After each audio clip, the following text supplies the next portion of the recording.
All right, here we go. Let us... Whoa, my sound is turned way too high. Let us get a sound check. And then let's go tell all of our buddies that we are live on the weekend. All right, here we go. All right, sound check sounds live. Sounds good. It's coming through the headset. We got Discord up. We got all our buddies. Let's go tell everybody we are live. We are live for the day. And the plan is to progress our Raider and Slayer to Kitava. We will save the fight for a big completion day. Let's tackle Act 8, 9, and 10. See you in chat. All right. Whew.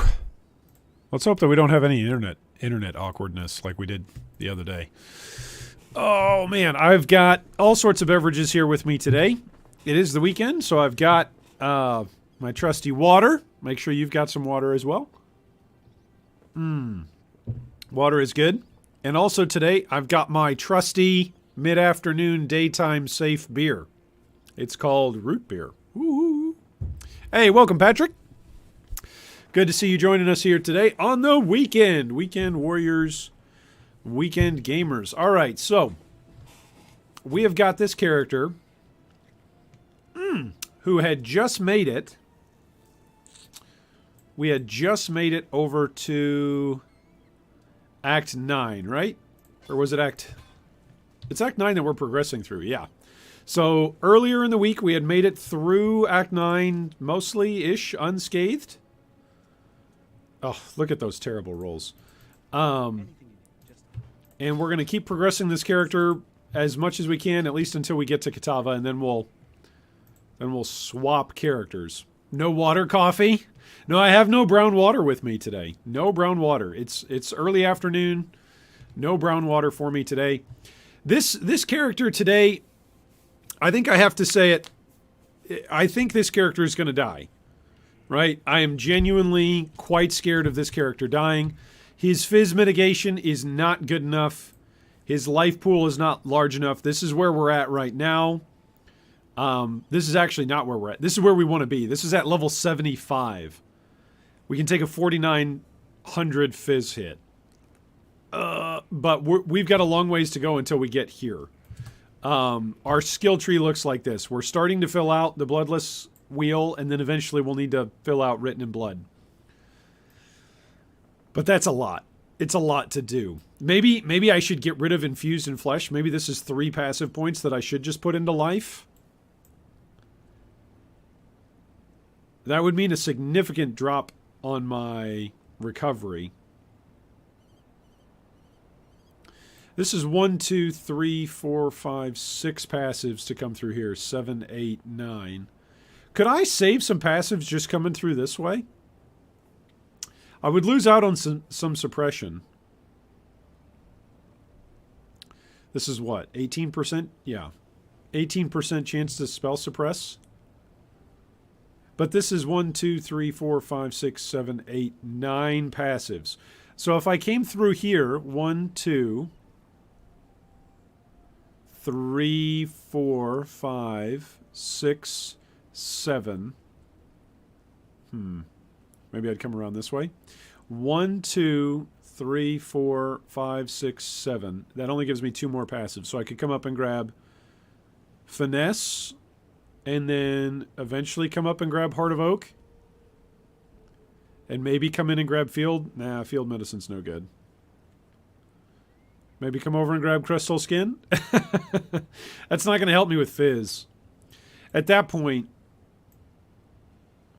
maybe just save the 2 passives. I saved 2 passives. The question is, are 2 passives worth 18% chance to spell suppress? And the answer is always going to be yes. I think I want to keep Mage Bane, so we're only saving these passives coming up through here.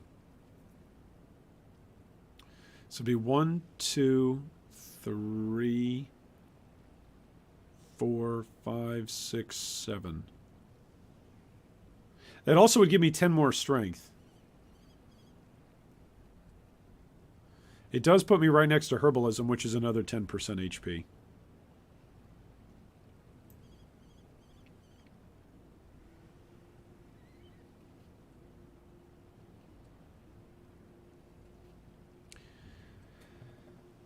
I think that's what I want to go for. Now the other question is, will I have enough regrets to do that? And the answer is going to be almost certainly no. Well, I've got 2 passives that I can go get.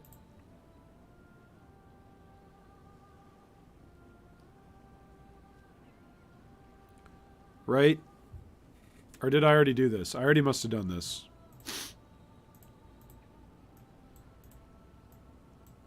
No, I didn't do the optional. So that's 2 more regrets. But I don't think I'm going to get that many more regrets from the caffeine. Did I say from the caffeine? I meant from the campaign. As I open up my caffeine-free A&W root beer. It's going to save me 2 passives. Like, it's going to give me 2 passives to put elsewhere. So that would no doubt be of some help. Let's get our fingers warmed up. Let's do some blood aquas. Let's get our fingers warmed up doing some blood aquas. Oh, that's right. I can't play with vitality because I leveled it up 1 too many times.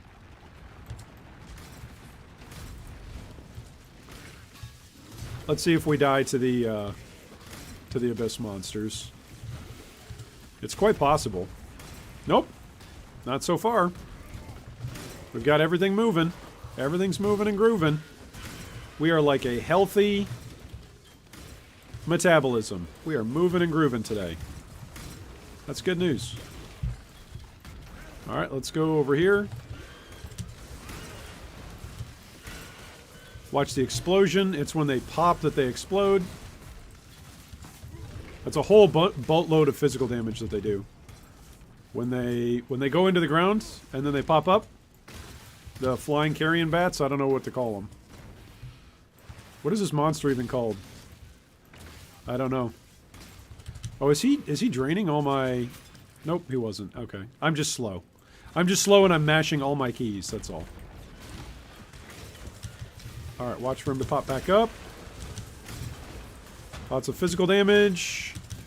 Lots of physical damage. Watch the knives on the ground. The knives explode. Oh, we got an Abyssal Trove. That's our first Abyssal Trove. Watch the knives. Don't stand on the knives. Was it worth it? We got a Murderous Eye Jewel. If we got String of Servitude, it would have been worth it. With the belt options I've got... Oh, he's got life regen. We're just going to walk away. We're just going to walk away from that guy. Well, actually, String of Servitude would not have been worth it because I wouldn't have had any jewels to actually put in there. So I stand corrected.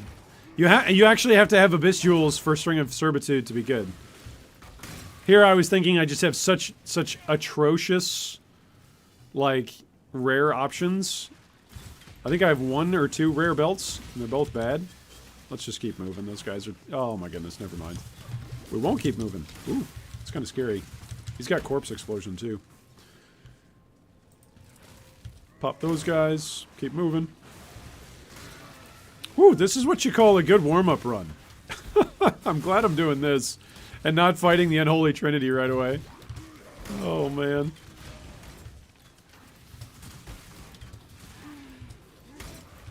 That's what you call being spaced out. My spirit is spent. Yeah, I think if I have the regret points, I think it's probably worth it for 2 extra passives. Well, it's not 2 extra passives. It's 2 passives worth 18% spell suppression. Also, I'm not sure if Recoup is actually worth it right now for what I've got, because I'm not using Vitality. So really, besides for my Life Flask, the only thing that I've got working for me at the moment, in terms of regen, is Recoup. That's it. That's all I got. So, because I over-leveled, like a dum-dum, I over-leveled my Vitality.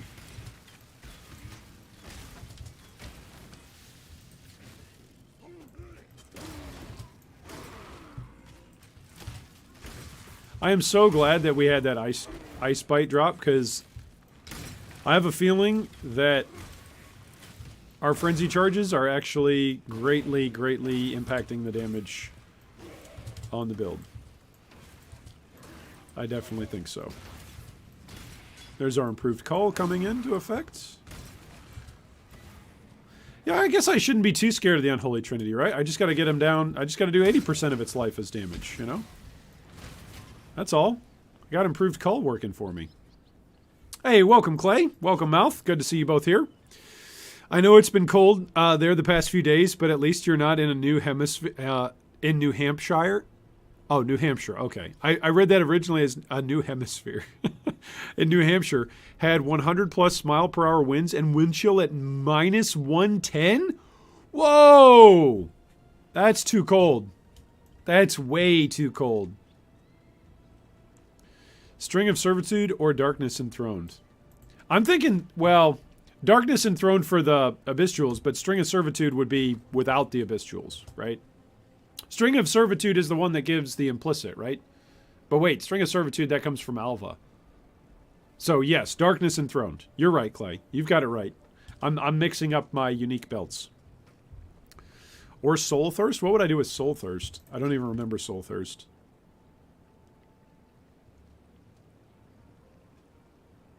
Mace or Scepter attacks? Maybe I go Mace on my Scion, huh?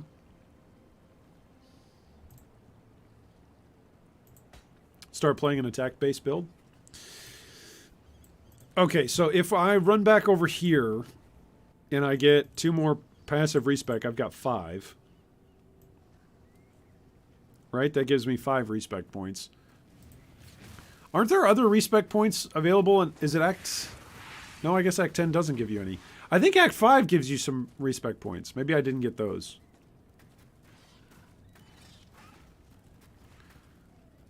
Soul Thirst is Soul Eater on Flask Effect? Oh, nice. Hence why the thirst. Ah, I'm with you now.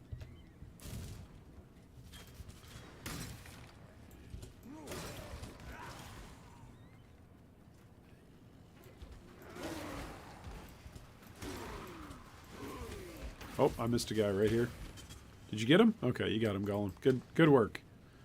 Good work, little Gollum.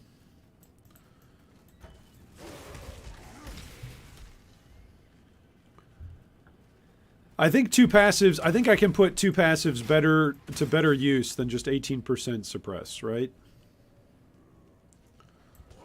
Although if I am trying to cap out spell suppression, like, I've already got Invenerate. I suppose I'll be closer to Entrench if I wheel this way as well. Actually, maybe I won't be that much closer to Entrench. Entrench is down here. Yeah, I won't be closer. Huh. Well, I want the respec points anyway. How about that? I want them so they're available to me.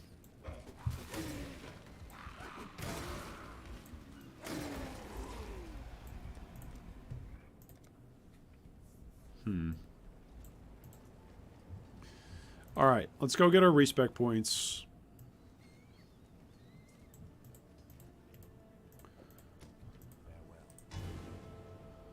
Now we've got 5 respec points.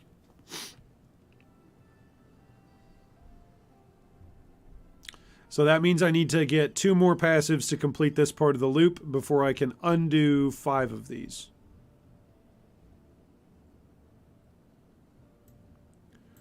One, two, three, four, five, 6. Even that's 6 passives right there. Versus 1, 2, 3, 4, 5, 6, 7. It's only 7 because of this increased evasion.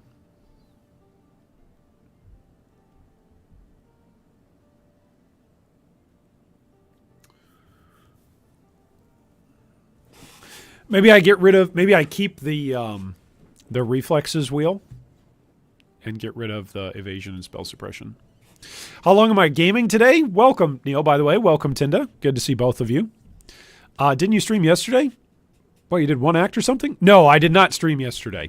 Good thoughts. It was it Thursday? I think we streamed. Yep. Probably for a couple hours, Neil, hopefully.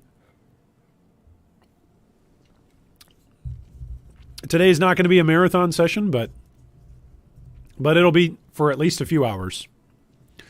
So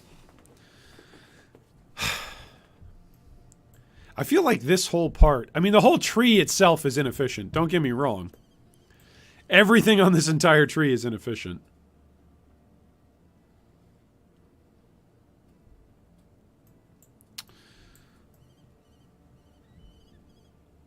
Yeah, we counted swapping out the outer side of the tree for the inner side of the tree, and we said this is actually better. Okay. Well, this is what I know I can do. I can get rid of infused flesh. Because at the moment, I just want a bigger hit pool. So I know I can get rid of infused flesh. So let's fill out the bloodless wheel. Then beyond a bigger hit pool,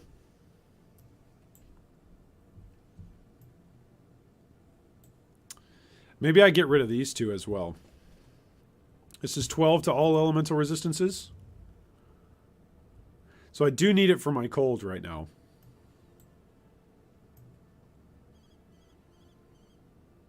Diamond Skin is over here, isn't it? Yeah, 15 to all resistances. But that's a ways away. 1, 2, 3, 4, 5, 6.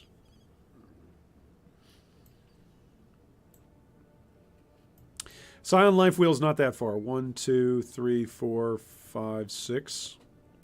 And how much is this now? 15, 30, 40%? 40% increased life over there.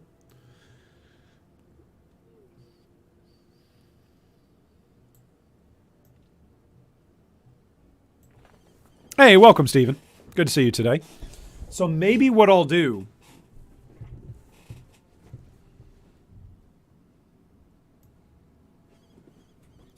I still don't have spell suppression cap. Which, the plan for dealing with spell suppression cap was coming down through Written in Blood and then coming up and grabbing Instinct. Because this is another 22%. So that'll put us at 94% spell suppression. And then if I'm wearing... I have some boots. I have some boots that are like 7% spell suppression. Where are they? Yeah, right there. 7% spell suppression. So that would cap us.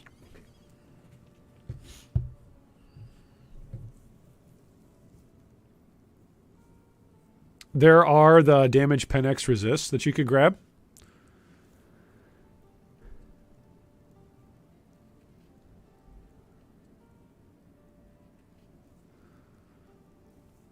We could do that. You literally have 2 evasion wheels and no iron reflexes. I take that as you admitting defeat. And admitting evasion equals armor. Oh, it's better than armor. No. So this evasion wheel is not for evasion purposes. This evasion wheel is not really for evasion. It's more for the resistances. This evasion wheel is, believe it or not, more for the suppression. This is, again, more for the armor. Like, look, this is my evasion. This is how much I have. 645. It's not better than armor. It's still not better than armor. I'm sorry. It's not. It never will be. All right, let's go try the Unholy Trinity. Let's see if this character just dies or not. Big moment. Big moment. All right. Let's get this character onto Act 10 if we can. Here I go again, through the belly of the beast. What a disgusting creature.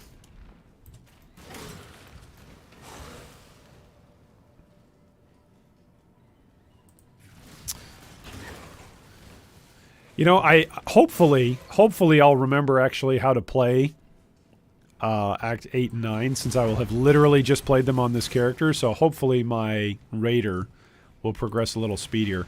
Also, I was debating of just running through content. I know I was saying that the other day with my Raider, but I wonder if I could actually do that. My Raider has phasing and has got some decent move speed. Although this character's got better move speed at the moment. But I wonder if my Raider could legitimately just run through content. Oh, nice. Another map. So I'll have to give it a shot once I swap over to my Raider.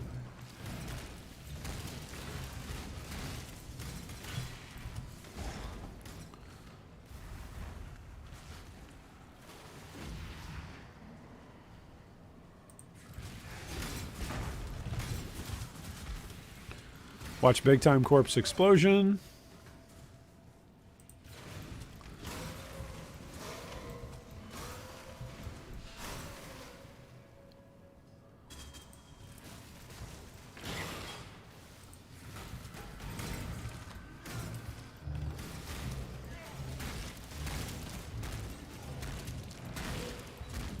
Oh, Superior Enduring Cry? Are you kidding me? That is actually quite helpful. That's actually quite helpful. Can I just always be using Enduring Cry? Oh, but I don't have War Cries or instant. But I'm like 2 passives away from it.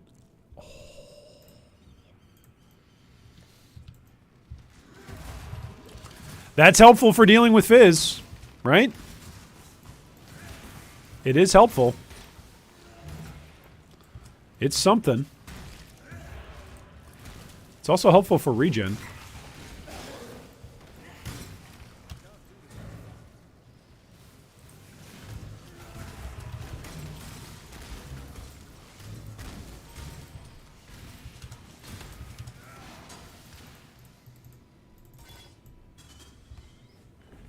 Not bad. What about all the supports you can find? True. True. If I kill monsters, I could get supports. That's actually really good to have. Of all the cries that could drop at that point, that's probably the best cry that could drop for this character.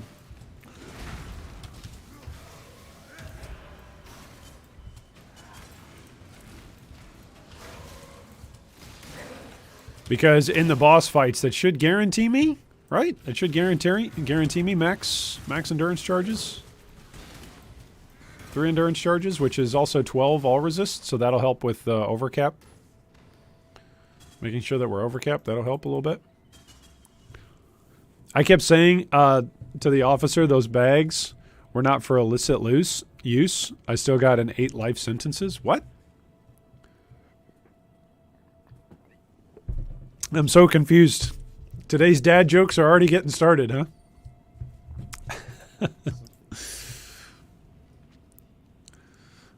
Alright, let's come fight Dodre. See if Dodre kills us right off the bat.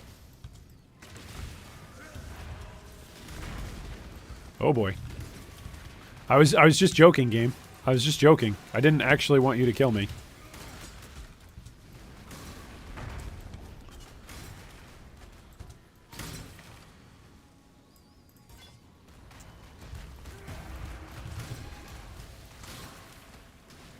What if there was a war cry that removed all debuffs from you?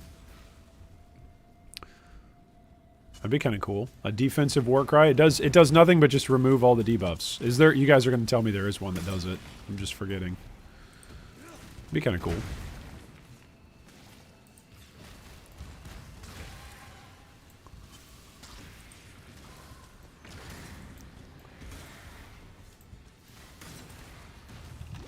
I can't imagine how good this character would actually be if it wasn't a Slayer.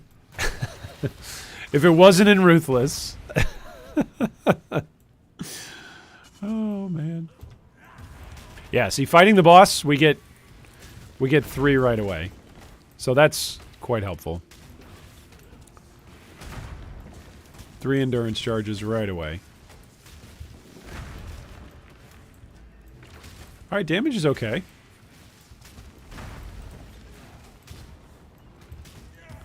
The endurance charges actually do last for about the duration of the cooldown on the cry. So that's good.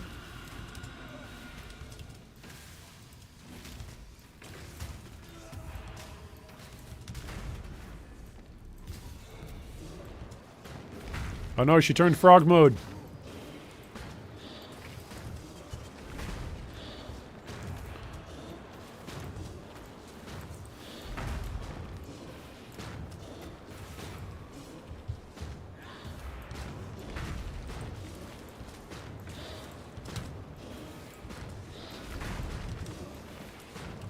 Oh my goodness! Her sound effects are obnoxious.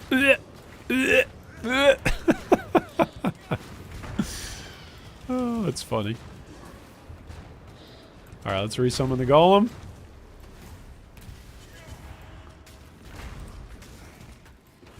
All right, at least when she's in this form, she doesn't sound like a frog.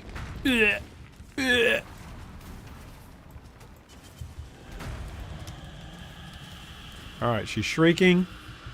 We're out regenning it, so that's good.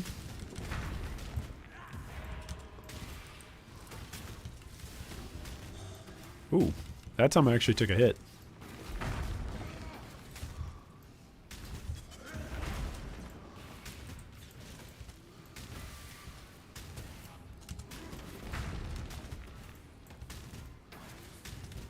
Why is my golem attacking the... He's attacking the curse pillar. It's like, don't worry, boss. I'll taunt this pillar that doesn't attack at all. I've got its attention, boss. It could never focus on you, man. Oh, that's funny. All right, we're getting close. Come on, Cull. Yeah, there we go. All right, improved Cull saving the day. Okay, Shavron's usually pretty scary. There we go. Ding to level. Ha! Nobody kills me when I'm level 68. Nobody! Arcane Surge leveling up. Nice. Nice.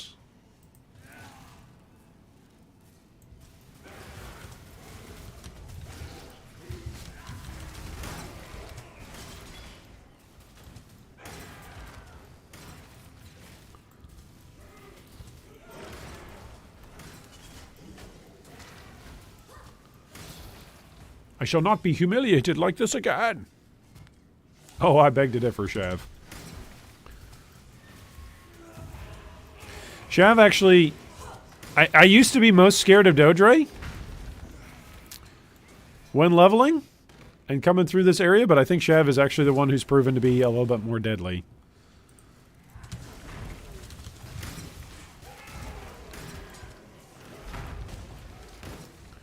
So let's not make fun of Shavron too much, huh? All right, what am I going to do here? Let's just grab some more life, right? All right, here we go.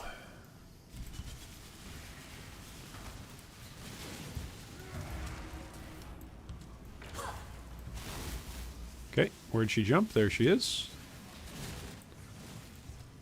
Oh, already killed my golem because that's how much damage she does.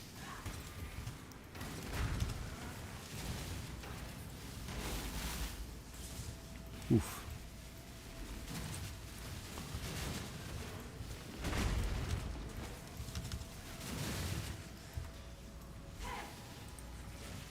She gonna jump? Oof. Oh boy. That actually hurt. That one hurt.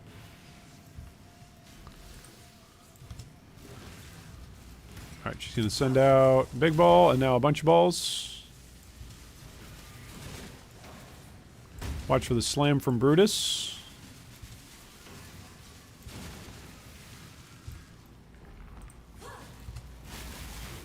She's top left.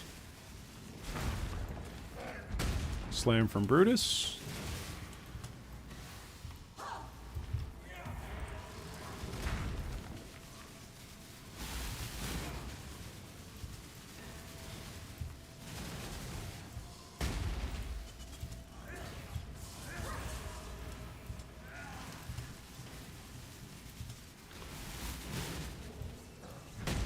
Slam from Brutus.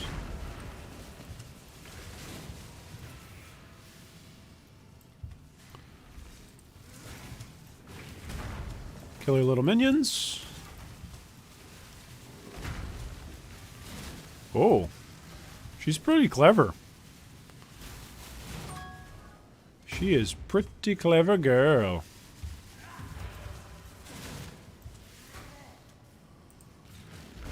She summons some books. Kill the books. Oh boy. Slam from Brutus. Where's she at? Bottom left. Oh, that was bad timing. Hey, let me just use Enduring Cry when there's nobody else in the arena. Yeah, good timing on that, Iron. Whoops.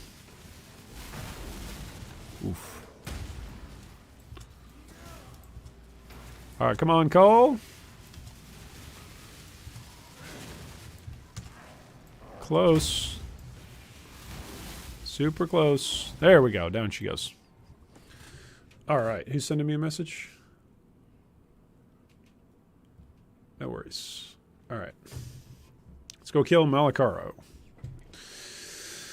Whew. There's a mastery that removes ailments. A Warcry mastery, of course. I'm just waiting for high impact mine to drop and we can auto delete enemies with no cast speed. Which color is high impact mine, Mouthfeel? Which color is it? Because I've got a lot of still leftover supports. We could go try and roll it. I'm positive, aren't I? On Chaos Resist? Yeah, I am. That's good news. You know, I'm a positive person. I like to keep things positive. Like my Chaos Resistance, for instance. I like to keep that positive.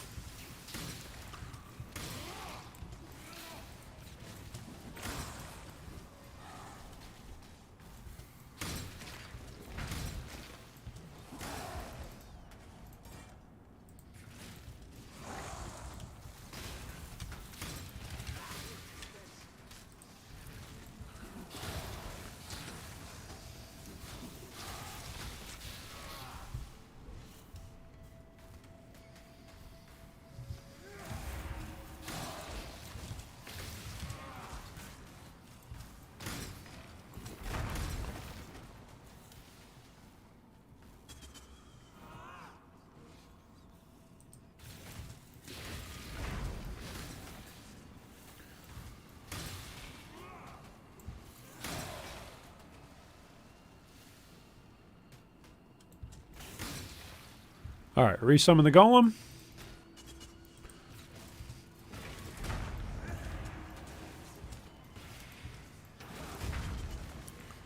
We must have rolled like a solid ignite, like right on our very first hit, because he's actually already lost quite a bit of HP.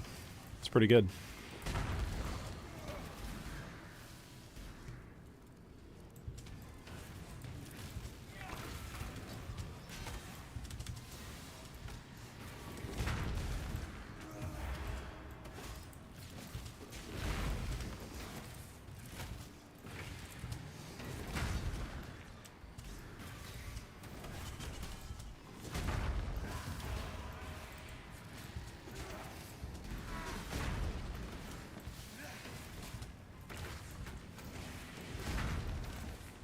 We're getting a decent shock on him.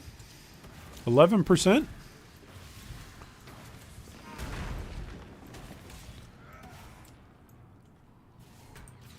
Alright, where's all his buddies? Here they are. Group them all up. Let them all get hit. There we go.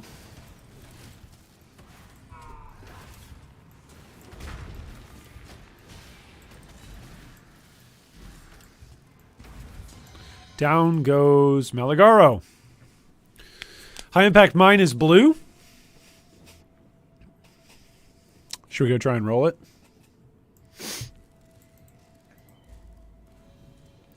We'll try and roll it after we complete this, right? Let's see if we can complete it. 3,300 life.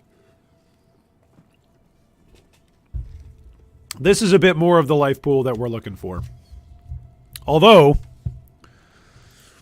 well, we're just above 50%. Only barely. Barely above 50% on our Fizmit. All right, here we go. Hello, Unholy Trinity.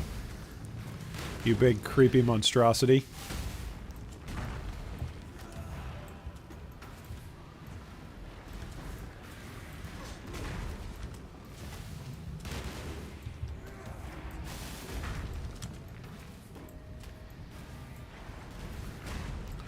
Alright, I'm not going to say we're doing good damage. We're doing damage.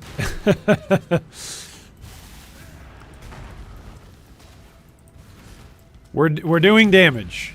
I wouldn't say we're doing good damage. It's kind of spook.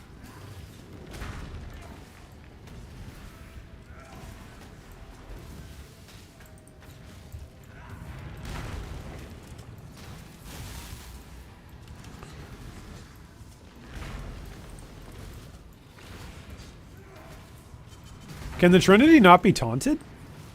No, it's going against the golem. It's messing with him at least a little bit. This is going to get really hairy when she starts summoning the permanent AoE balls.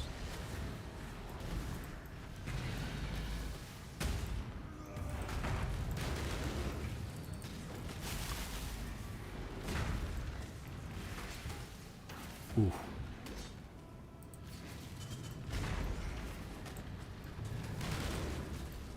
Okay. Where are the spiders? Alright, where's she? There she is.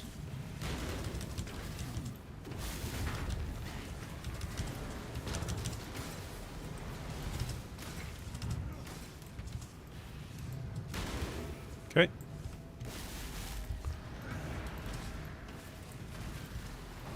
Keep moving.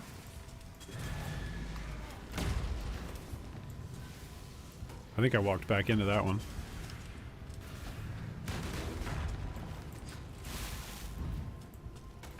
Alright, she's at about 50%.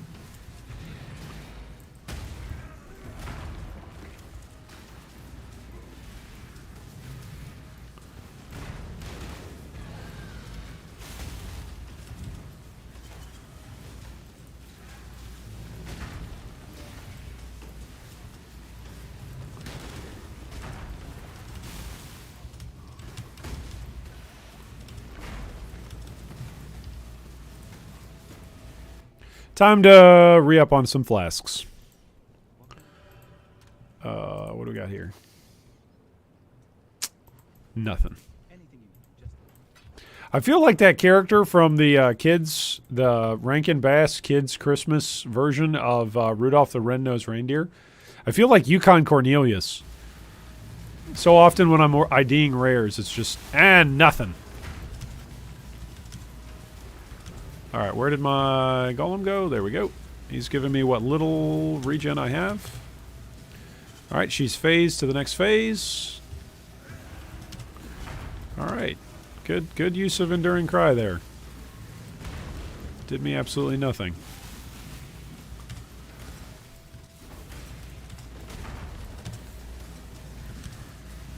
Alright. Enduring Cry.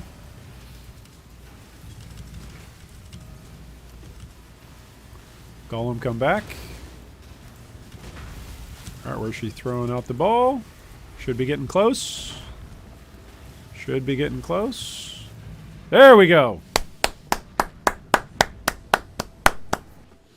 Alright, Act 9 is done. Why was I sweating bullets there? Come on, this character's OP. This is like my best character of all time. Come on now. We're fine. We're fine. Alright, ladies and gentlemen. It means we get to update the tracker. That's right, we're no longer in Act 9. This bad boy's in Act 10. There are only 2 support gems with the mind tag. 4 are blue. 2 are green. I don't know why, but I read that in my head. It sounded like the start of a kid's song. There are only 6 support gems with the mind tag. 4 are blue and 2 are green. There are only 6 support gems with the mind. I don't know. Something. I got kids' songs going on in my head. Ooh! Oh my! Hello! 1,300 evasion.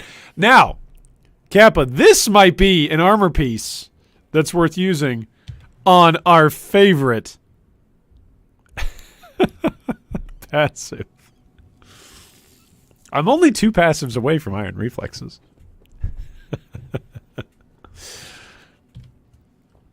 All right, look at our defenses if we swap this. This is all of our armor right here.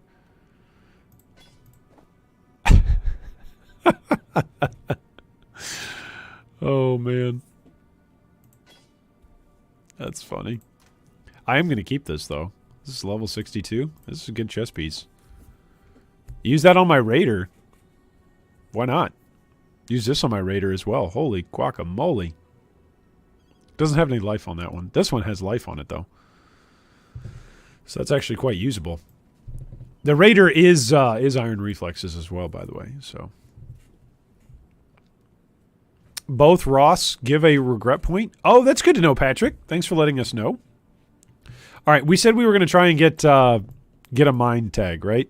High impact mine. Is that what we said we needed? While I'm singing kid songs in my head.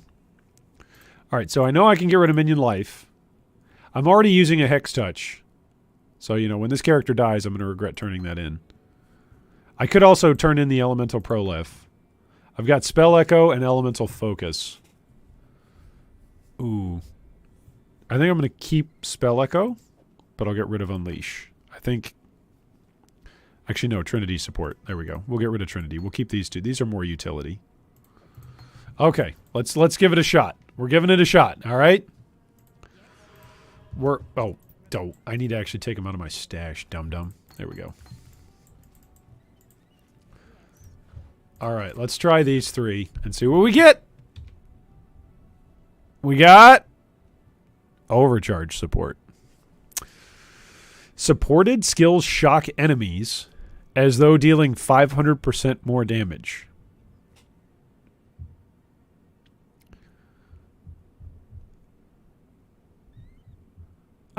I'm confused. So if I use this, I could use this on a secondary skill to apply a much higher level shock, couldn't I?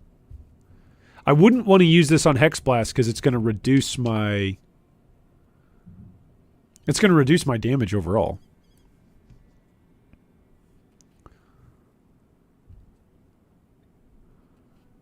Oh, Galvanic Field cannot inflict shock. Okay.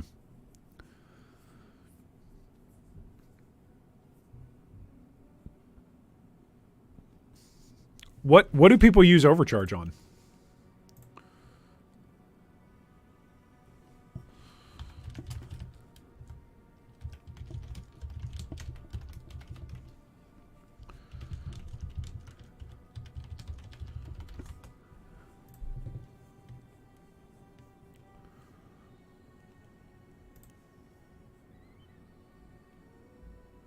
Okay, it seems to be...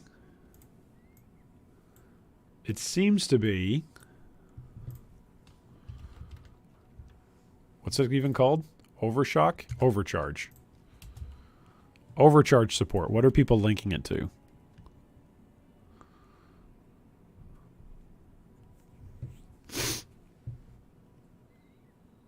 Let's check here. Well, that makes sense on an inquiz. Wait. Oh, with Holy Flame Totem. Put it on a totem. Then you don't care about the damage, but it's pumping out a shock.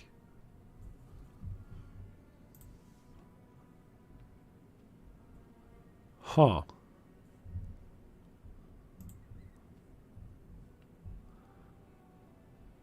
Stormbrand plus Overcharge. On literally any build, it will apply like 15% shock for your heavy strike build. That's a good suggestion. Unfortunately, I don't have a Stormbrand. But I do have a totem. This is the number of brands that I have. I have Wintertide brand. That's it. But that one doesn't hit. This is the number of totems that I have, though. I've got a Holy Flame Totem.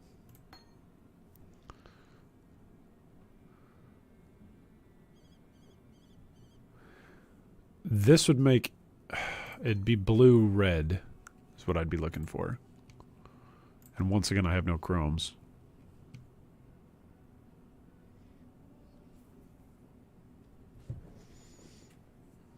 Any lightning spell? Let's take a look. What are the other lightning stuff? Ideally, I'd want something that's sticking around over time.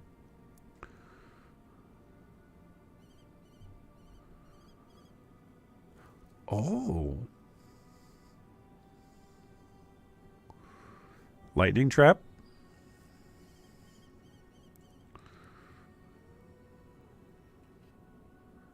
Wave of conviction. Kim says, any idea when 321 will drop? Kim, I actually recorded a video with announcements of that today. We actually got announcements of that, I guess, 2 days ago. 321 is going to come in April. It's going to not be in March. It's going to be slightly delayed. And there may be some events that will be coming towards the end of 320 that are some like light intensive, not so intensive on the staff of GGG events. And then Exile Con, July 29th and 30th, and then 322 2 weeks after that.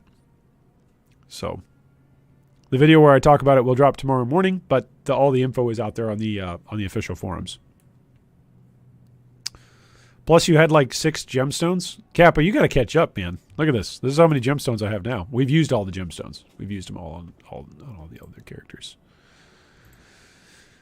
Whew. Okay. So I like this. I like this configuration. Unfortunately, it's not going to work for this character, but I like that as a config.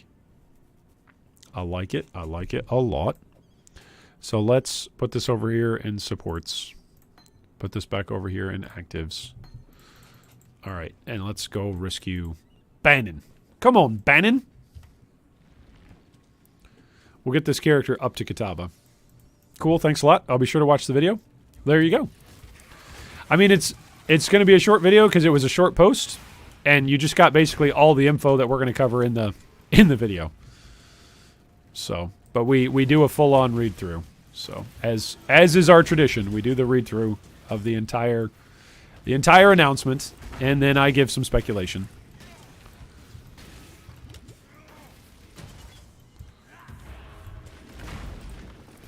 You know, one thing that I love about the Juggernaut is that Juggernaut endurance charges, if you soup them up, can give you additional chaos res, and that's always fun.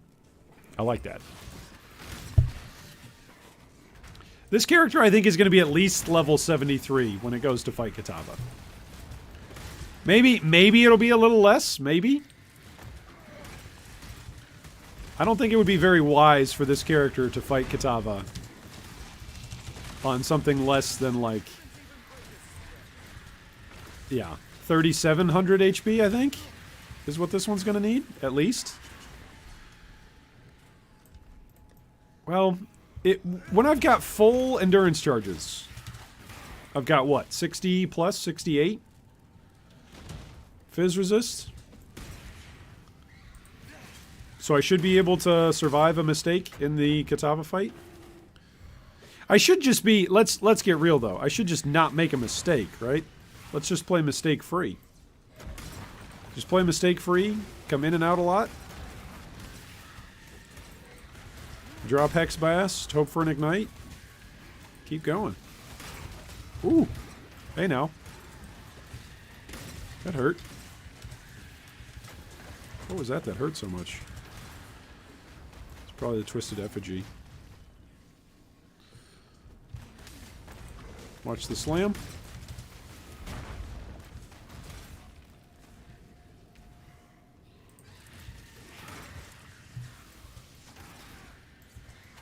Aim for level 75. I should. Probably should. Well, right now we're 69, right? So just progressing at this point naturally and killing whatever is between us and Kitava, we're already going to get at least one extra passive, right? Without even killing Valenta, that's 2 extra passives.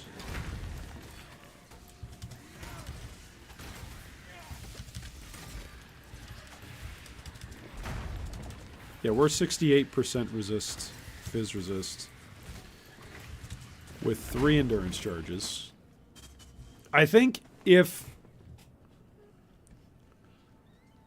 I was to play this style of character again, I think I would probably follow Mouthfeel's, like, general POB, but the tree is still kind of funky, right? Just in general, the tree is kind of funky. Because you're coming all the way down from Duelist. But it's not, I don't feel like it's totally unheard of, right? You can play Explosive Arrow, Champion.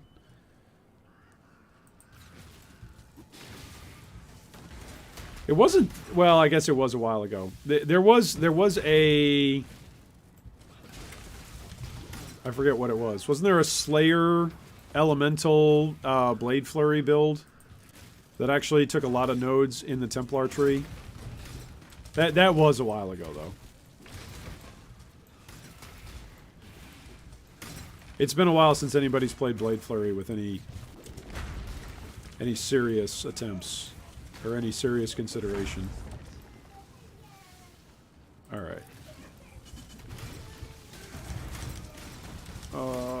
Let's not die.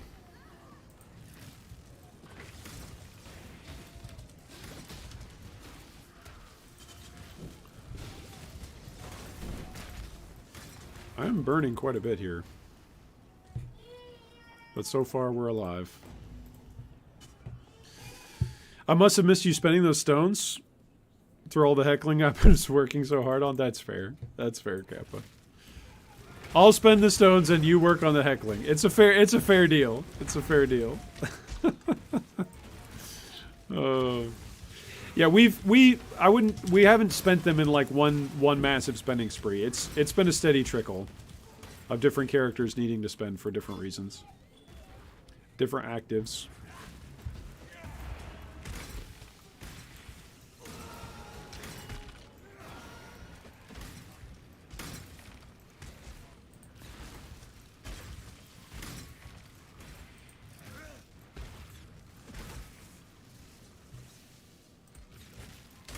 I like that this whole concept, though, came from like, hey, you should use Hex Blast. And then we dropped the ailment proliferation, and it was like, yeah, sure, let's do that as a meme. 9 acts later. We have a character that's on his way.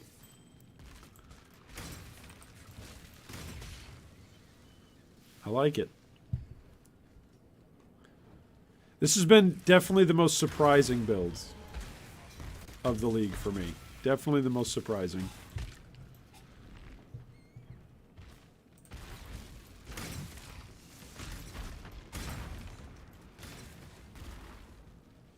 I wonder too if some of the bosses have gone down faster.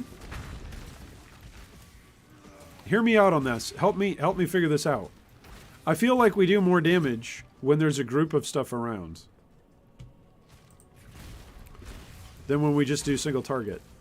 Is that because, like we were theory crafting the other day, that concentrated effect doesn't apply when we're only hitting a single target?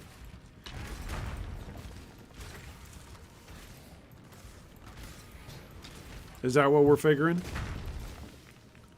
I thought that's what we were talking about earlier in the week.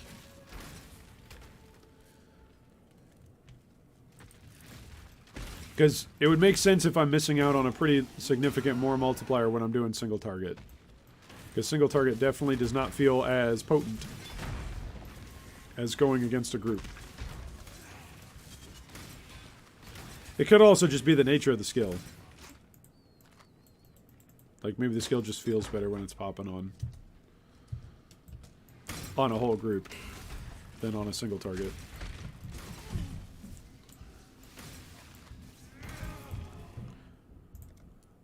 Catmaster, I think, tried this league with the Vol version. How the meme turned around into somewhat of a build. I mean, it's... I'm not sure if we're allowed to even say it's really a build. It is a character, though. It is a character. No, you're right. It is a bit of a build. Oh, would you look at that? Life int dex. Level 55. I can go there. Rings, 2-stone ring to craft on. Nice.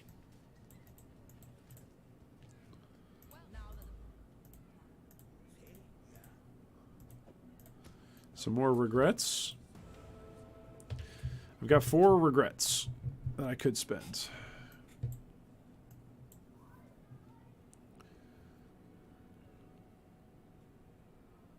Maybe I get rid of all of this before I go in to deal with Kitava.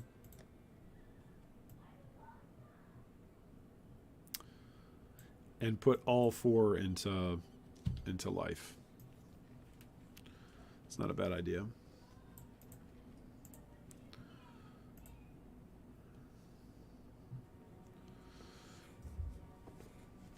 Oh, it's just the OP skill? Okay, that's fair. It's just the OP skill of the league. That's all right. Nothing wrong with that. I'm just glad that we're getting to play with the OP skill.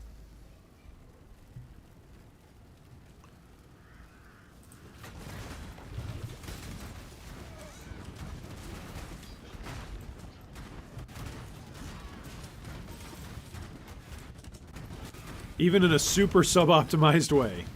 Oh, goodness.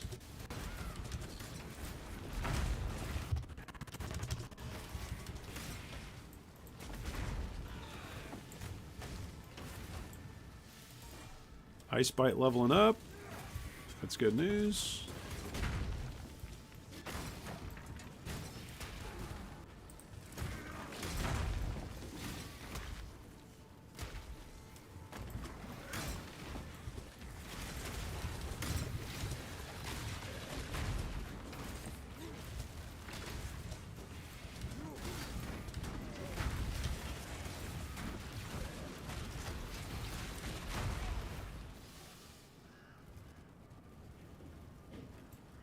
All right, Torch Courts. Let's go find... Oh, man. Didn't we almost die to Avarius before? Wasn't that on our last character? I feel like it was. I'm getting cornered here. I can't move? There we go. Okay. Thanks for letting me move, game. It's kind of spooky.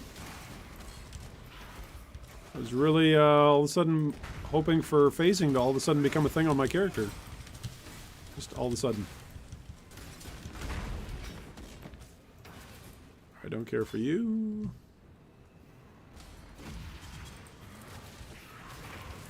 Yeah, I'm pretty sure his slam almost killed our Sabo, right? Oh, we're cursed. Careful, careful. Go through the door and leave this guy behind. Bravely ran away, away.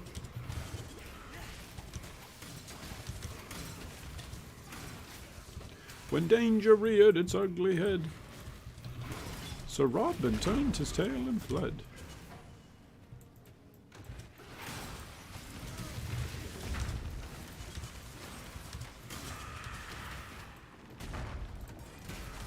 Hex Blast leveled up. Nice. That should give us some damage.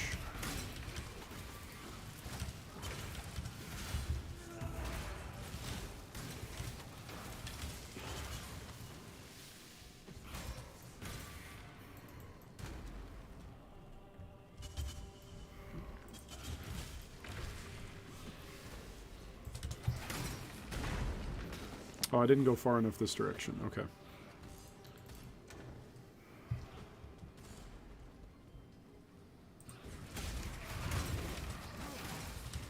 Leech's life.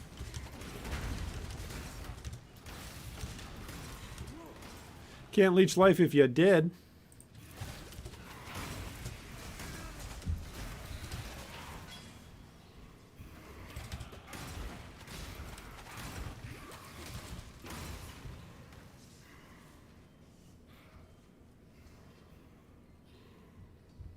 Impending Doom plus Hex Blast is just quality of life.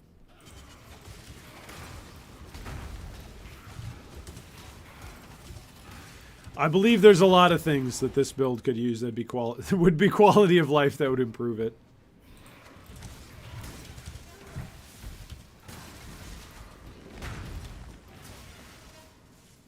There'd be a lot. There'd be a lot. I can understand why so many people like the skill, though. Like, if this is how it performs when it's played suboptimally, super suboptimally, then it's got to be pretty ridiculous if it's actually played to its fullest potential.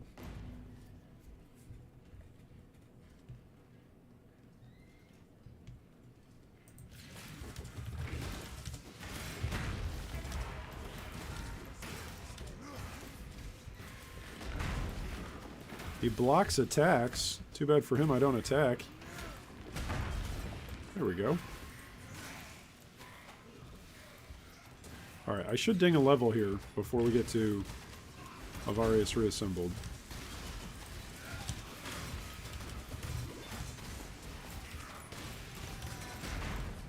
Look at us dropping maps. Nope. Yep. Steps.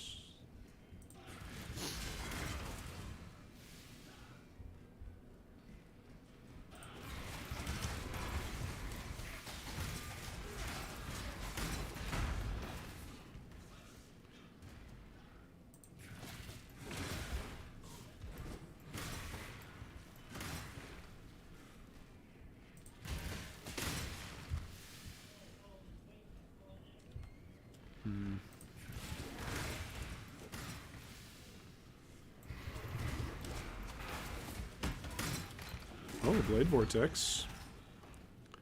That's a skill that we will definitely not use in Ruthless.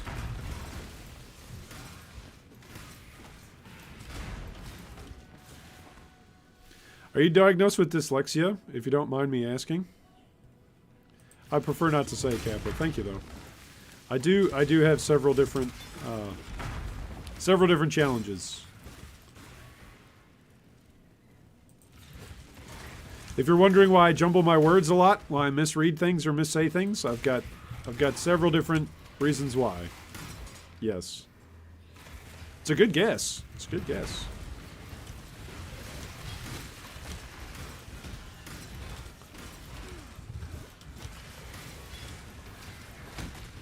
But thankfully, somehow, every day, each of us has got to overcome a little bit of something. Some of us do a little bit more of the overcoming than others. At least that's what I tell my kids, right? Every day is a different day with new opportunities, new challenges.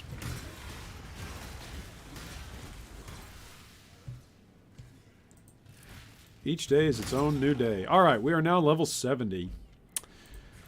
We should be able to take down Avarius, right? Hopefully. Here's hoping.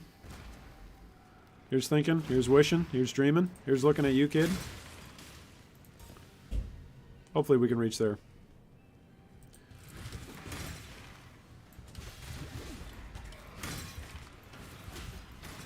There are several other streamers who speak of different challenges that different people have and how to approach those challenges, and some folks are very, very open about the different challenges that they have. Others are less so.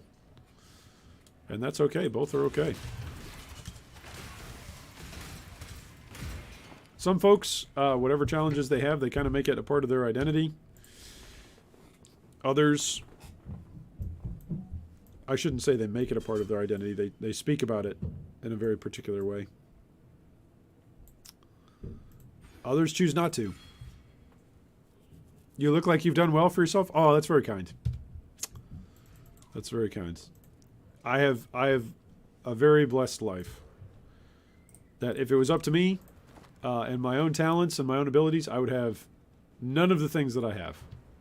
So I'm very thankful for the life that I get to live. All right, let's not die to Avarius. Even as I talk about how thankful to live the life that I get to live. Let's not get wrecked.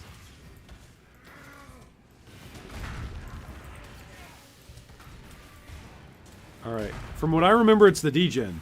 The degen is what was freaking me out on my last character. And the slam. He had a big slam that was more or less in conjunction with his degen.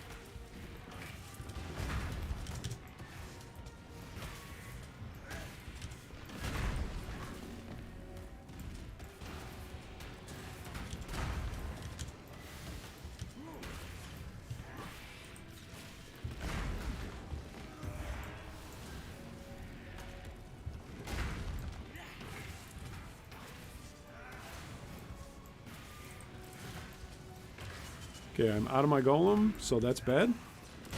There we go.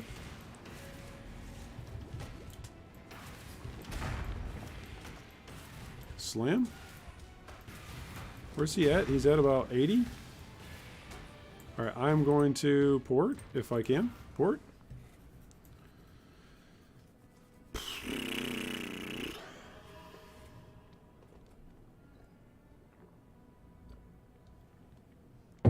Dude, Bannon needs to see a doctor. Look at him. Like, he can stand up a little bit when you talk to him. I didn't realize that he could stand up. I thought he was always just bent over. But look, he's like holding his side. Oh, my side. And then he goes back to bending over again. Poor guy. All right, let's go back in. Let's not die. Don't move. We're invulnerable for 57 seconds. Don't move. Okay, now let's move. Watch the slam. Oh, goodness. Okay, so that's good news. We can survive the slam.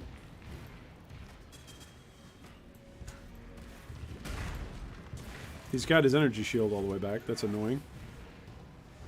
I'd love him not to be fighting me in the corner. Any chance we can come away from the corner there, buddy? Ugh, the middle has got all the degen, though.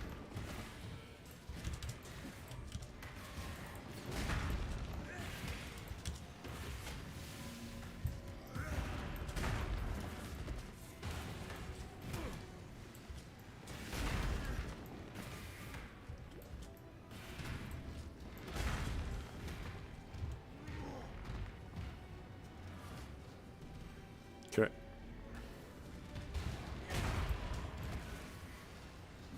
I need to port.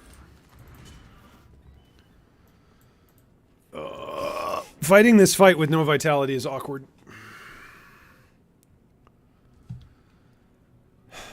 It's not even the vitality. Recoup wouldn't help either because it's primarily the degen that's scary for us.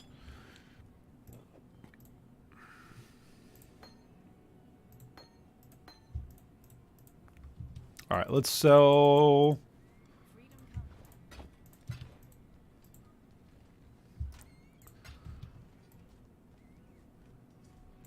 You know what? I could just be using Holy Fire Totem just as another thing that's up. Why not? Because it does no damage.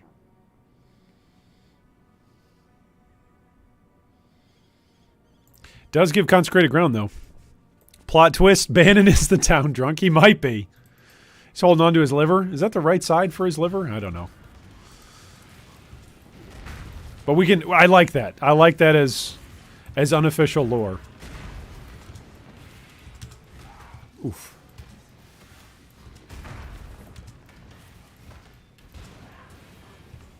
Ooh. Okay, we were really close there. That one was really close.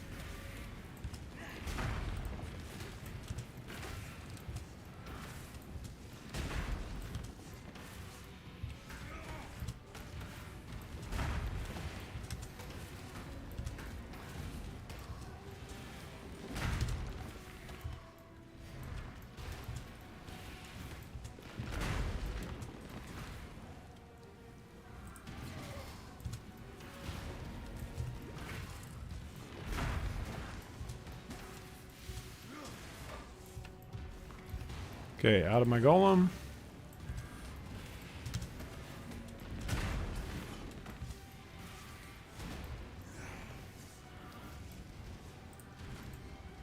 The totem I do think helps.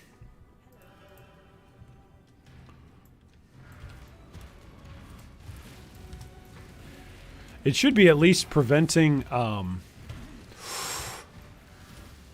should be preventing his energy shield recharge from coming back on, right? Well, when the totem is actually firing, that is.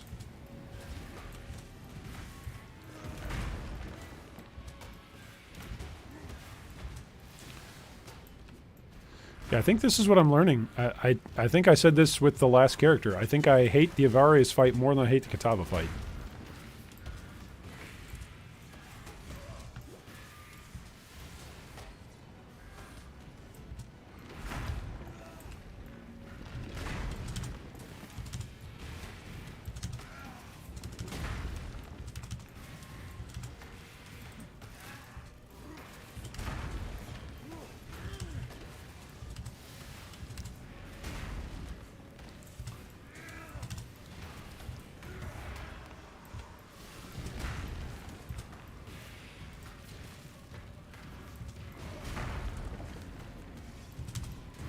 There we go. Down he goes. Oh, I hate that guy. The mixture of both a slam and a degen. Really spooky. I think Innocence is taking a toll on his body. That's probably true as well. It's well said. Poor Bannon. Rest in peace, Bannon. Look, there goes his body. Or is that just his clothes? I don't know. Haha! Go do battle. Okay, so we, hey look, if we could get this to be a mine, we'd have 15% increased mine damage. Ooh, strength and dex?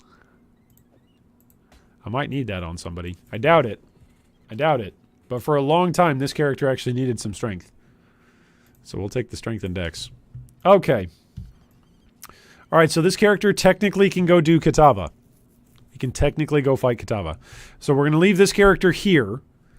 Alright, that's what we're going to do. We're going to switch focuses. So, Duelist is ready, air quotes, to fight Kitava. We're going to get all of our characters ready to go through the horns. And then we will actually proceed to go through the horns, etc. That is the plan. Okay. Meanwhile, over here on this character, we've got Poisonous Concoction. And we've got Spell Suppression. Are we capped on Spell Suppress on this character? Need to refresh my memory with this character, where we're at on this one. Okay, so this one's got better physical defenses. But this one does also have Iron Reflexes. 2700. Level 61. Spell Suppression is capped. 75, 76, 75 with 105, 85, 159. Chaos Res is at 40%. Only a 6% move speed. Okay, and that's right. We're switching between Haste and Malevolence. So we use Malevolence when we need damage. We use Haste when we want speed. I think I ran out of space for clarity. I think that's what happened here. I think that's why I took this out.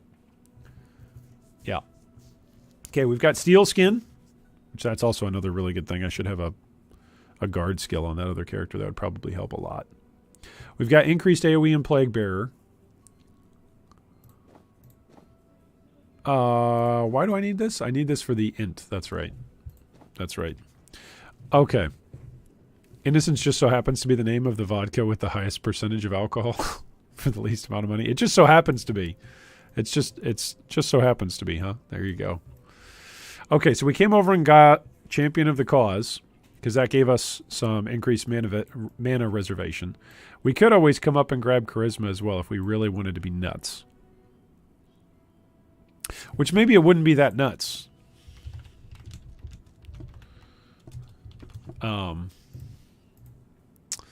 I could get rid of all my Frenzy Charge stuff. Do I need the strength? Yep, 15 more strength required. Yep, 22 more int required. Okay. What have I got on this character? I've got Chaos Res, Poison, Spell, Suppression. This tree looks a heck of a lot better, but it's just more localized. That's what I'm going to tell myself. It's not actually better. It's actually probably worse. Because the other one's better.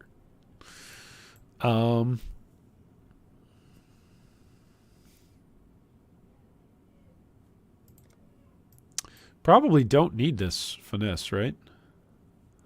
I could get rid of this.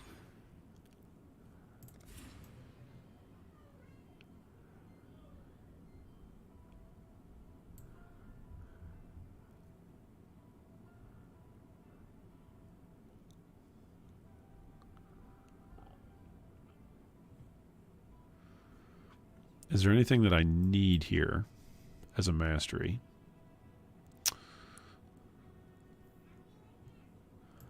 I don't think so. Ooh. I think what I was doing was I was actually coming inside and grabbing a whole bunch of frenzy charges. I think that's one of the things that I was doing on this character, was just grabbing frenzies. So another thing that we could do, because we're in Act 8. How far away am I from... I'm the same distance from Bloodless as I am from Written in Blood. No, I'm actually further from Written in Blood. So let's make our way towards Bloodless, which will give us a whole bunch more life. And then we could also go in and grab Soul of Steel, which would be good. Okay. Let's do that. Let's do that. This is the time. This is the time of the League. This is the time of a character's progression, where all we do is just grab whatever life nodes we can to make up for whatever mistakes we make. Okay, now this character has only got 2,300 HP. Let's see if there's any way we can up that. I need one more level and then I can wear this. This does have triple resists on it. Oh my goodness, look at this chest piece. That's a good looking chest piece. Oh man, that's good. Okay, and I need the int. I need the int off of this hood, otherwise this would be huge.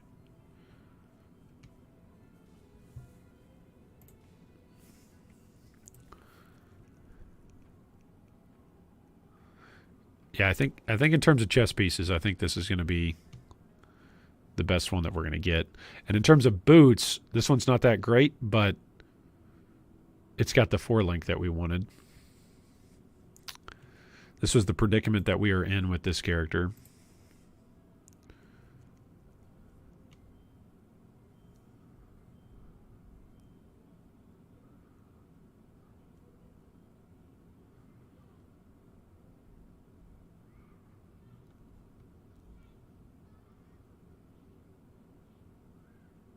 Yeah.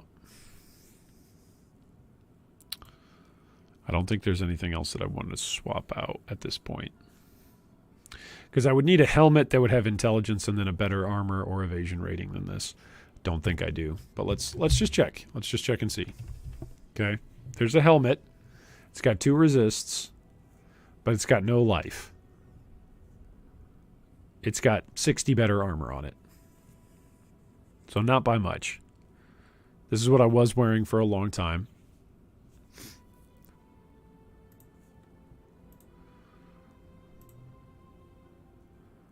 Oh, that's what I just dropped. I just dropped this. Okay, that's got more life. It's actually got more intelligence as well. It's got a little bit more evasion. Now it doesn't have a blue socket, so we take off Despair. So we lose out on Despair. But our resistance is... Oh, we're just barely over cap. Oh my goodness, 77% on cold. I need to swap out. I need to ding one more level and be level 62. If I'm level 62, then I can swap out for that other chest piece. That's going to make a big difference. Oh, look at this. 9 to all and 489 evasion. Oh, but look at this. This is triple resists on the shield. Oh my goodness. That's like a gazillion passive points worth of all resist. Ah, that's a good shield. Man, that's too bad. Because that's also got move speed on it. This is level 66. Yeah.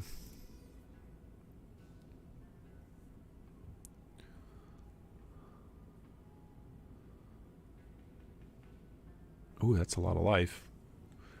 This is the one with a lot of life and spell suppression. It's also got some strength on it.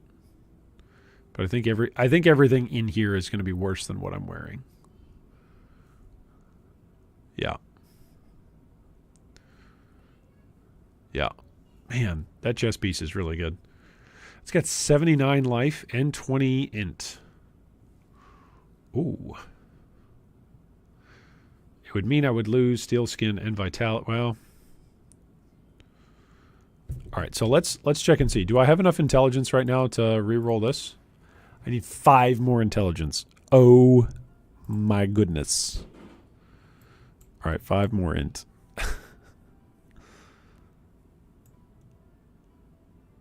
That's too bad. What's my overcap on spell suppression? I think I'm just right at 100%, right?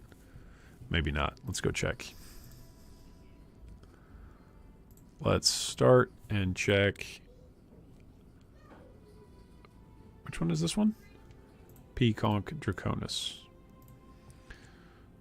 Chance to spell suppress. I'm 3 overcap on spell suppression. So literally I could get rid of this.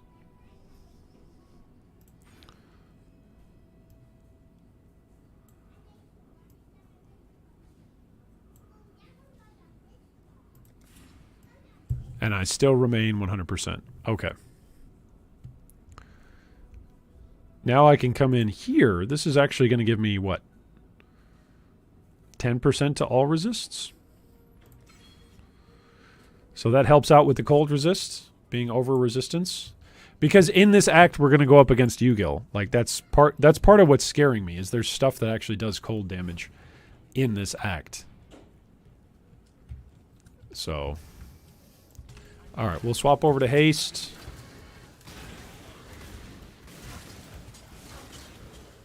Let's see how this feels.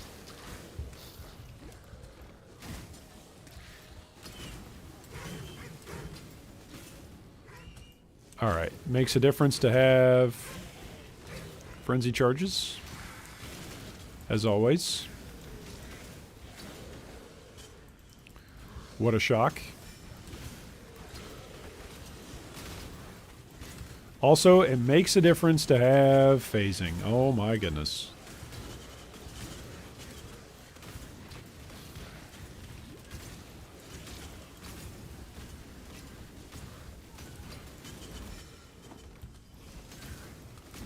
Boy, I'm not going to be complaining about single target.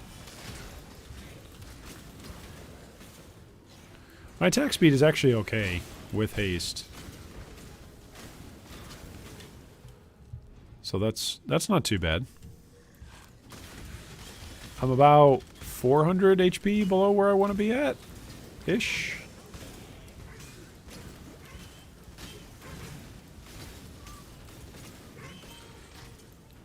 But we should be able to take a solid hit.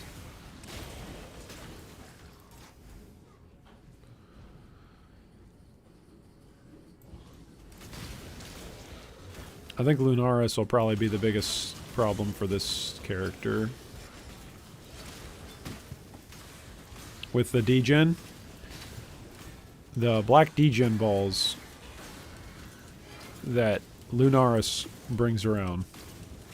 Solaris just puts them out like in a particular configuration that you can kind of watch out for. But Lunaris,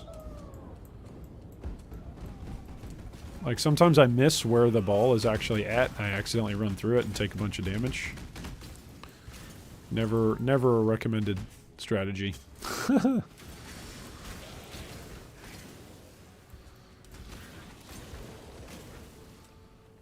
Alright, so that's going to be another passive point. And then once we ding 62, we can try this other chess piece.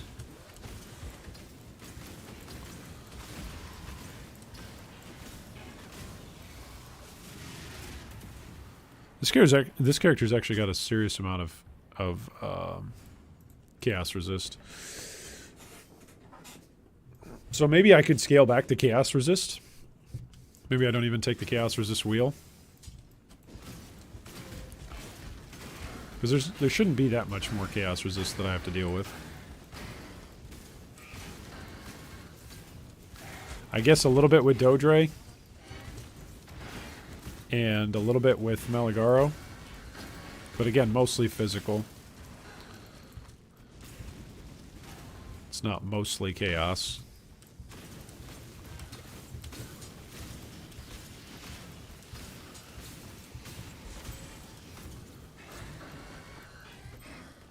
Alright.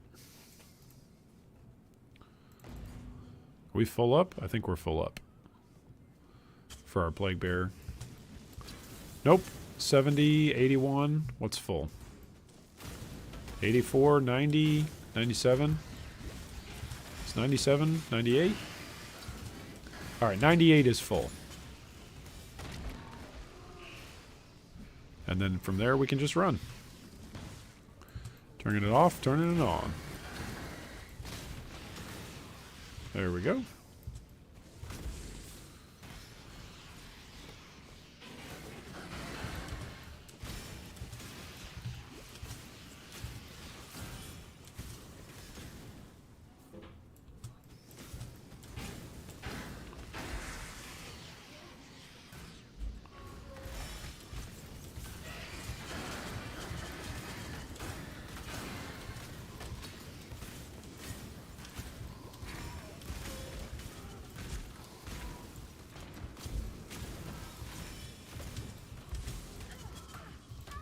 Ooh.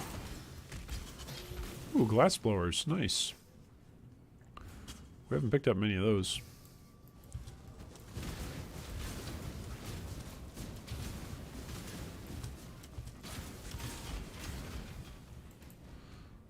Alrighty. Into Solaris. Chaos Resist is more for the odd rare monster. Yeah, you're right. I probably should keep it at a relatively high rate. And for magic packs, right? Magic packs can also have that that affix. That'll roll the added chaos. Which can make the investment worth it. Right? If like a pack of spiders all fire projectiles at you. Or a pack of skellies. Whatever it so happens to be. Alright, this is the way to the other side.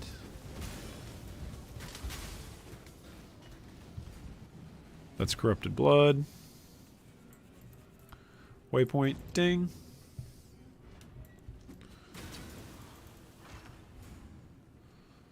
Oh, that's an invulnerable pack.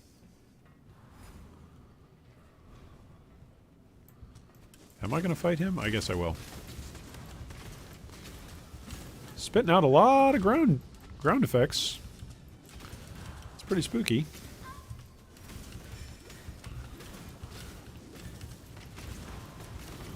It's a little bit like the Basilisk.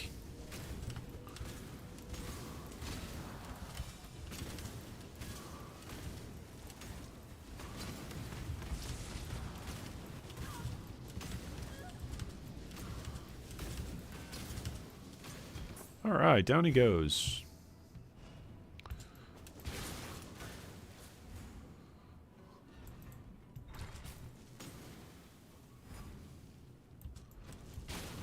Was this just a loop? No, it was not a loop. Okay.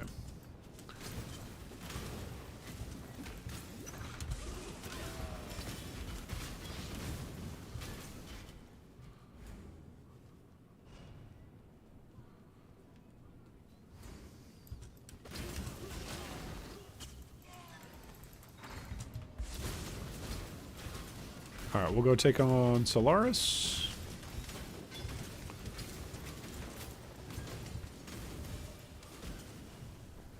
And then from Solaris,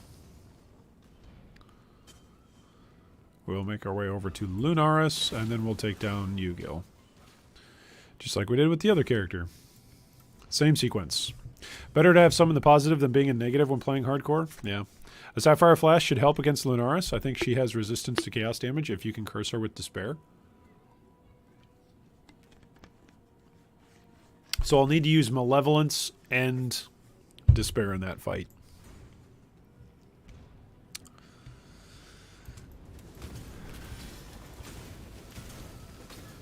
Which I just need to do in general. I need to remember when I'm doing single target to swap off of Haste and swap into Malevolence.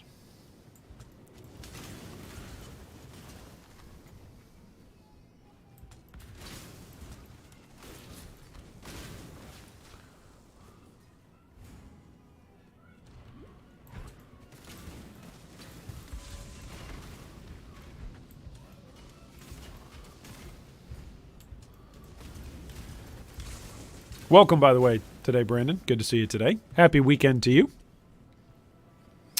Some people have been claiming for a while you need 75% resistance chaos in a map for softcore.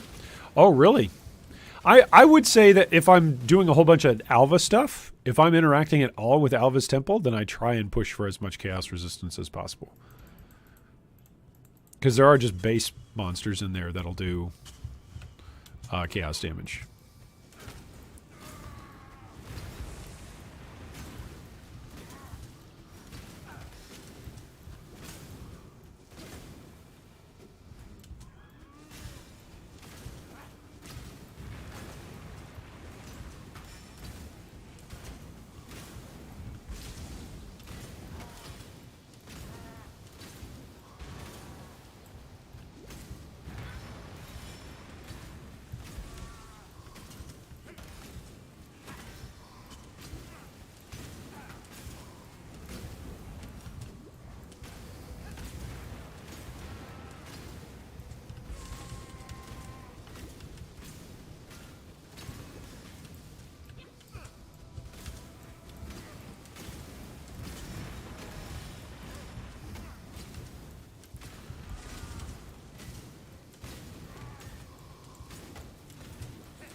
So this is what it's like to play a character that doesn't have improved cull. Huh.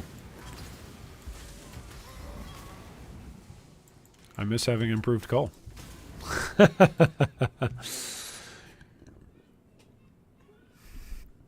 past few league mechanics have all had some chaos damage. Oh, that's interesting then. That's good to know. There is nothing else. Oh, there's nothing else. Oh, okay. Well, if you say so, my lady. You don't need 75% chaos. If you have the Pantheon that gives 40% resistance to chaos dot and have a little life leech or damage recouped as life. I could see different players arguing for different perspectives on that. I could see that.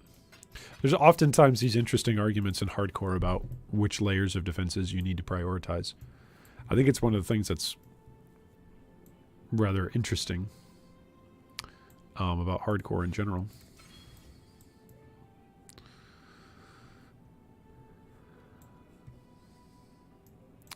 Could come in here and get the influence skill as well for more effect on malevolence. Okay, we're almost level 62. Let's ding level 62. More spell damage than usual. That's why people claim suppress is mandatory. Yeah, I'm... As you could tell from the video that I made this league, I am a big fan of spell suppression. Big fan of it. Am I dead? Nope, just have 10 stacks of corrupted blood. We're okay. Not dead yet.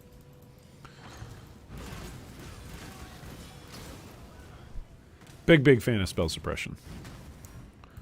It is nutty what cutting something by half does to your survivability. It's quite good. And there's plenty of spells in PoE. We did the research on that. We showed that off. Like, hey, roughly half of all abilities are spells. Roughly-ish. A little more than half. At least according to the Spectre document. Now, this character I don't think has move speed on the boots. I think it's just life and chaos. Yeah, it's just life and chaos resist. Alright, so we are now level 62. So this is cause for much rejoicing. Well, I'm not using haste right now, am I? I'm using malevolence. That's fine.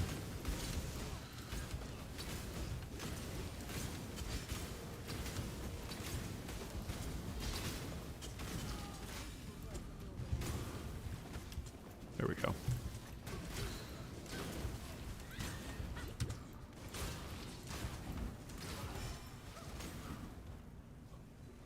Alright, so now that we're 62...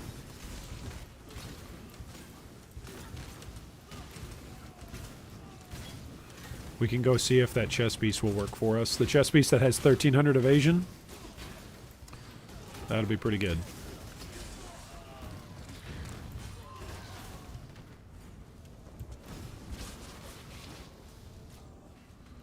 Because I think we're wearing what? We're wearing a 700 piece right now? Yeah.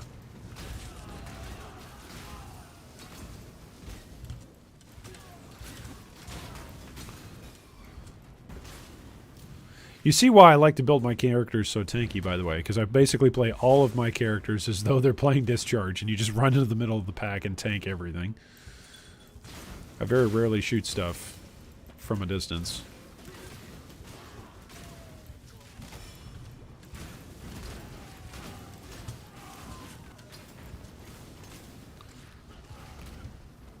Unless I'm playing as a summoner. In which case I'm usually trying to shield charge past a pack. Alright. This is the edge, so we can go up from here. I'm playing an Elementalist with no spell suppression, but I got 2500 spell absorb shield from my Ascendancy. Well, did they update that? Or is it still just the Elemental, the Primal Aegis? Or Elemental Aegis. Is it still just elemental damage that you're protected from? Can you imagine what it's done for the PvP meta, cutting spell damage by half? That's true. It's true. Now, is that true that they've changed it for the Elementalist? No, Bastion of Elements. Isn't that still... It's still just elemental damage. Surely.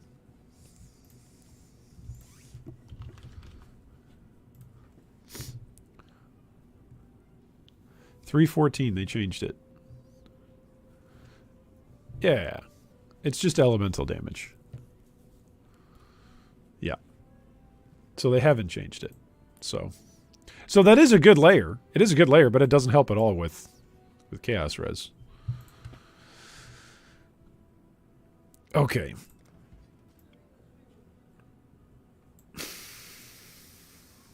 Soul of Steel. Let's see what that does for us. Now we're up to 64%. We got 76, 77, 76. Nice. All right, let's come in here to use this. I'll lose the AoE because I don't have any chromes.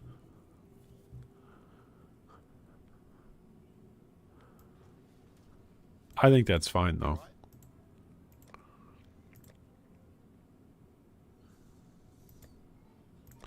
I think it's fine.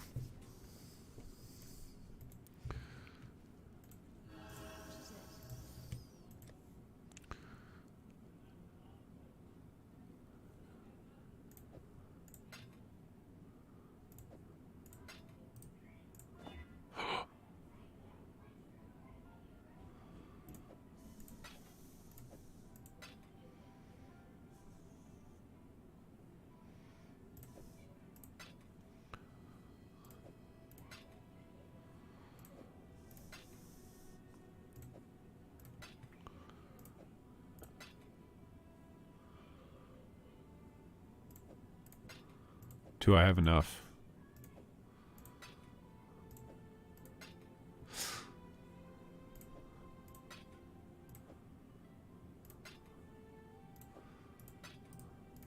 I rolled a blue. Okay, I have one fusing. I have one fusing. Oh, and it hit it! Okay. Perfect. Alright. Let's roll this. Oh my goodness, look at that. 1,500. Okay, are they 1-to-1? Are blacksmith stones 1-to-1? I think Hargan's got those. I should have looked at that when I was looking at Hargan's. Hello. Yes, okay. So 1, 2, 3, 4. 1,500 evasion. Alright, what does this do to my resistances? We're still fine. And look at the defenses. Oh! We get 9% Physmet. It's almost 2,000. It's 2,200 armor that we're getting. We get more life, more armor. That's good. That's real good. Okay, so now we've got 2,400 life. We've got 74% Fizz resist. We've got 40% Chaos resist. We've got 100% spell suppression. This character might be the tankiest character I've had. No. No, I don't think so. I don't think it's tankier than... Is it? Let's go look.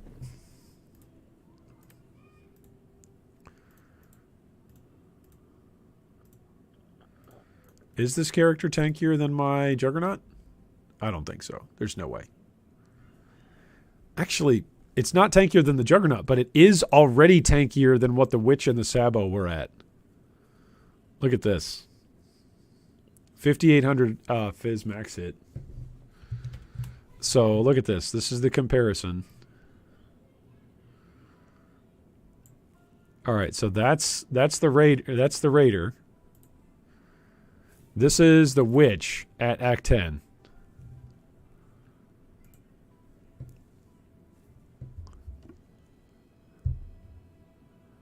The Witch at Act 10 had only a 10 life less, 10 damage less Fizz max pool. But had a significantly lower Chaos pool. And actually had a larger life pool at 3,600. Armor was less. Well, right around the same, 39. 76, 75, 75 versus... Oh, I didn't change this on the imported character. Whoops, not this one. There we go. There we go. Now let's take a snip. Where did you go?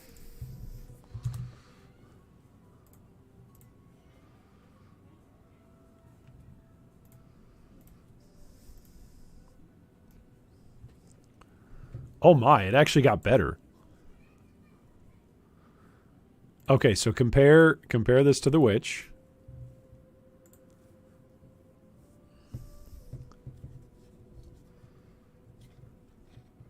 Yeah, it's actually way better.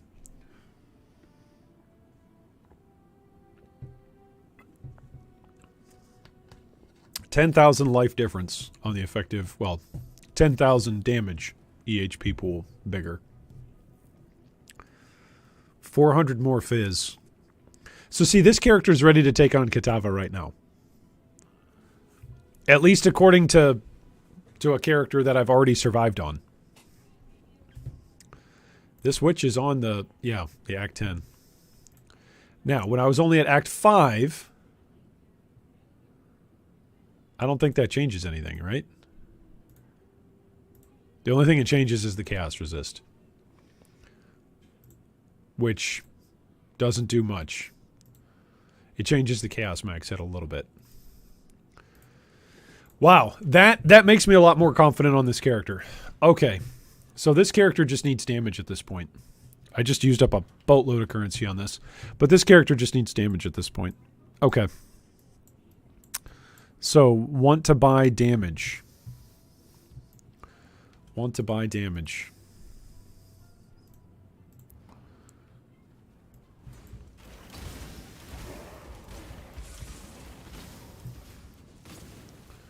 Want to buy damage for a Poisonous Concoction Raider. Oh, did I never do my second? I never did. I never did my second Ascendancy either. Okay. So we are level 62. We could go get a second Ascendancy. I don't care about Avatar of the Veil. Way of the Poacher is +1 maximum frenzy charges. Yeah, I don't think Rapid Assault would matter. I think it's Way of the Poacher. I think that's what we go and do. That's going to give us another frenzy charge.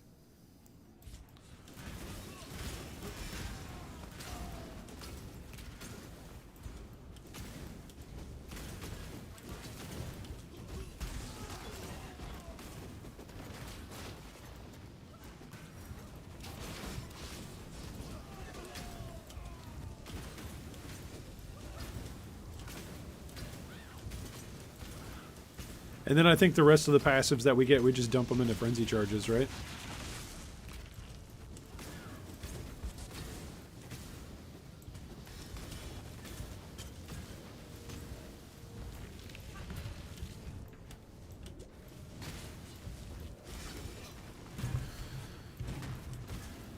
I don't think I'm missing out on any big other poison wheels, but maybe I am. I think I'm missing out on the claw wheel. But I think that's the only one that I'm missing out on.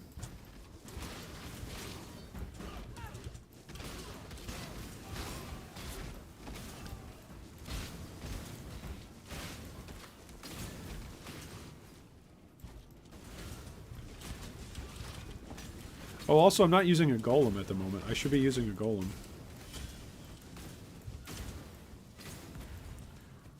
What do I have at the moment? I have red and green sockets open.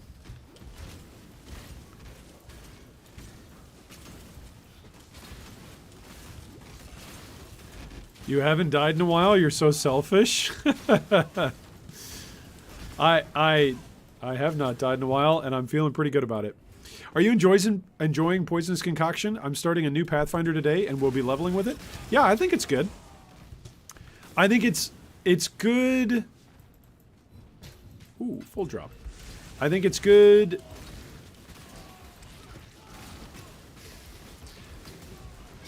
Here's my caveat. Here's my slightly snobbish caveat. Poisonous Concoction feels best in a League Start or solo self-fund environment where just finding flasks can improve your damage. Right? If you've already got currency on a whole bunch of other stuff, it might not feel that great. Like if you've already got uniques or twink gear, etc. Right? Poisonous Concoction might not feel fantastic. Now, just because you're able to play with Plaguebearer and Poisonous Concoction, like that should basically solve your clear dilemma. Like whenever you're leveling, if you're just like, okay, I just want to keep running. Poisonous Concoction plus Plaguebearer should be fine, right? Where it gets a little bit tricky is just in the damage on bosses. But there's some things that I could be doing with bosses right now that I'm not doing, right? So I'm not applying a curse at the moment. Maybe I should be doing that. Trying to think what else.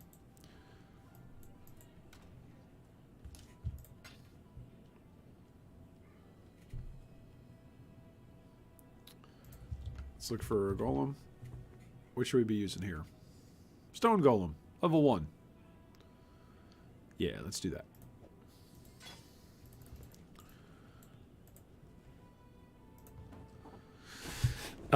The other things that I think about Poisonous Concoction that are good about starting out is that, like,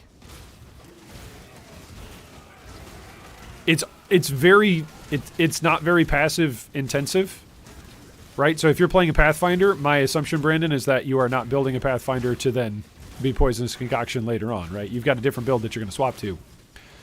Well, it's pretty good at that, right? Because you don't have to respec with a whole bunch of points. Again, as a League Start, this is why I think it partially shines in a League Start environment, right? Later on in the League, you don't really care. You've got a gazillion regrets, you know? Well, we all have a gazillion regrets by the time we're moving through a League. But you know what I'm saying. You've got plenty of regret orbs that are available to you. In a League Start environment or in an SSF environment, or in a Ruthless environment. Again, just being able to scale your damage off of rather reliable drops in flasks, that can be quite good.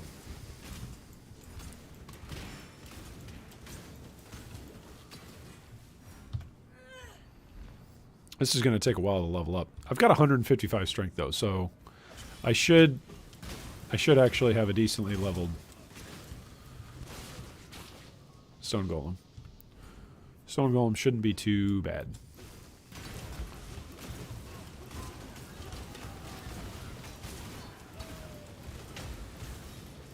This character is so different going from the last character. Just the defensive layers are insane. The other character could have had insane defensive layers. If I didn't spend 1,000,000 passive points to go up and get, you know, a little smidgen of chaos damage, which is carrying the build through.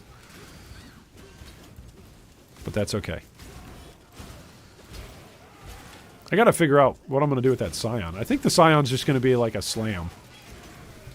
Play some Sunder or something. Go rage and faster attacks and just rush through. I think that's what I'm gonna do with the Scion.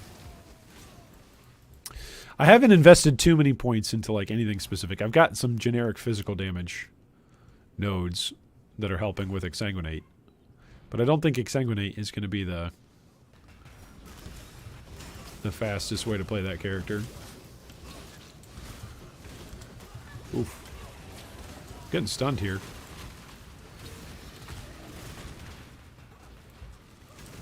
Yeah, let's just leave that one. Void manipulation, leveling up. Alright. I'll take it.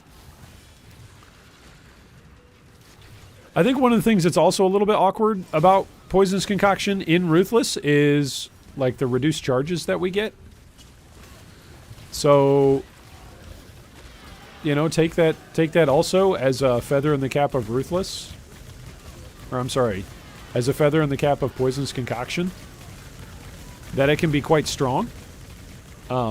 Even in an environment where you've got reduced charges available to you on your flasks.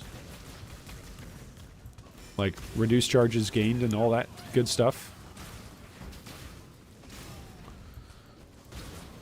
So, I'm sure you're not playing Ruthless, Brandon, but those are just some thoughts.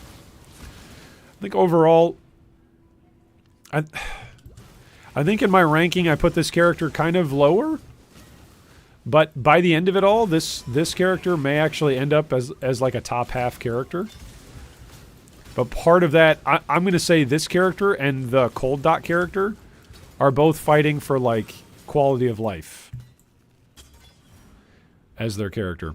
Oh, also, Brandon, there was a trick that I was watching the other day about Hollow Palm technique. Okay, which I think it should apply for Poisonous Concoction. Okay, you guys ready? So you use the Dancing Dervish, right? You use Dancing Dervish, which once Dancing Dervish leaves your hands, it's no longer in your hands, so you use it. Essentially, the way the person was describing it was almost like on a weapon swap configuration. So you get the Dancing Dervish going, and then you're no longer using a weapon. But you keep the Dancing Dervish's rampage going. Like the minions or whatever are still out for Dancing Dervish. And that was kind of a cool little trick for a Hollow Palm build. And so I would think in a Trade League environment where Dancing Dervish is probably pretty cheap, I would think you should be able to do that with Poisonous Concoction as well, right? It was a pretty interesting concept to go Hollow Palm, and then once the Dervish becomes active, it's no longer in your hands, so you can go back to using Hollow Palm for whatever else you want to swing with, getting your bonus back. It's a neat little trick.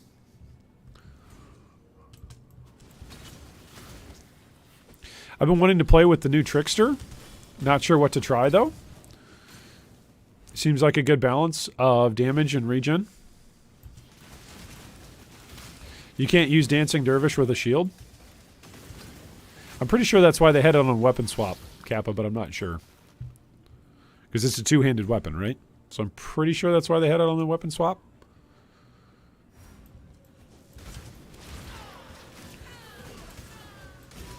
It was a pretty neat trick, though. I thought it was a pretty ingenious trick. I was like, wait a second. Then when I saw it in action, I was like, oh, that's pretty cool.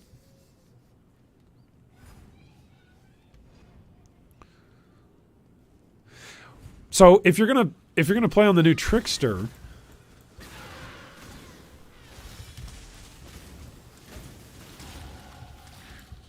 wait. I thought you said you were leveling up a Pathfinder, though. I did Dancing Dervish on a Hollow Palm Raider, playing Ice Crash last league, and it was very good. There you go. So you were using the trick. Using the tricks of the trade. All right, so let's go get some more Frenzy charges. I think that's what we said. We said we could go in and get Bloodless. What does that do to our HP? Probably just makes us insanely tanky, right?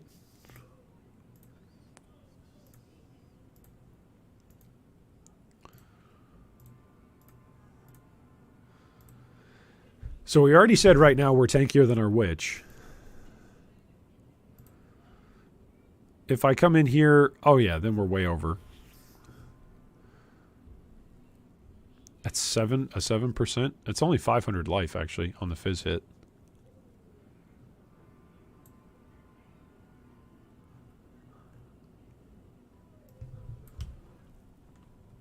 I think... Let's look real quick. Am I back in... No, I'm not back in town. Okay, let's look at this once we get back in town. I know for a fact I'm going to want to go for another frenzy charge. So let's come up here. That'll give us 5 total frenzy charges. Oh, and then with my second ascendancy, that would actually give us 6. Not bad. No, he's got curses. You go away from me. You leave me alone. You and your curses go away.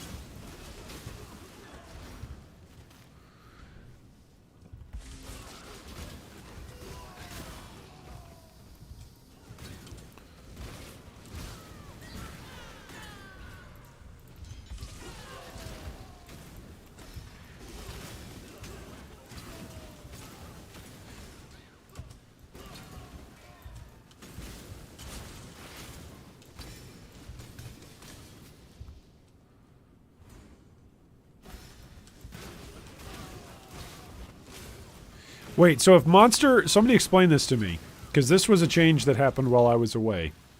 If minion kills now can apply for Magic Find, do minion kills also now apply for Rampage?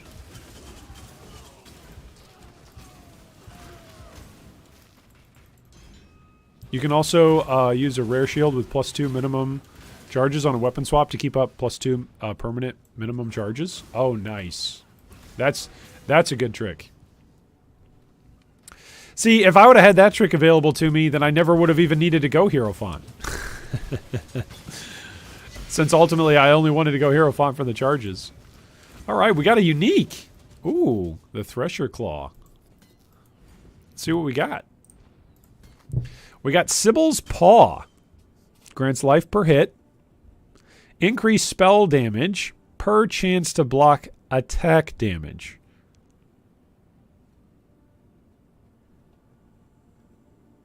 Okay. Okay. Oh, it's got increased cast speed. Okay. I guess you gain 15 life per enemy hit with spells. That's got to be one of the few ways to gain life back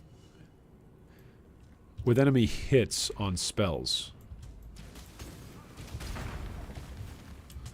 That's got to be one of the few ways to do that, right?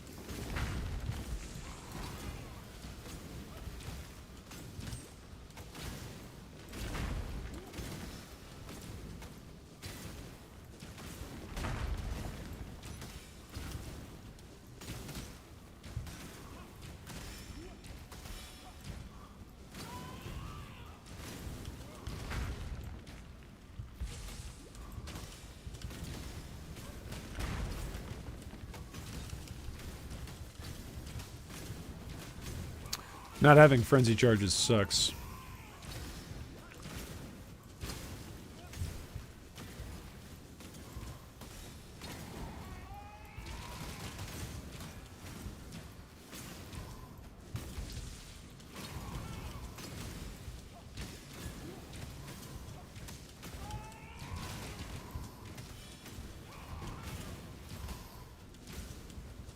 As long as I can actually see the balls pulsing, I'm okay.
I need a culling strike support.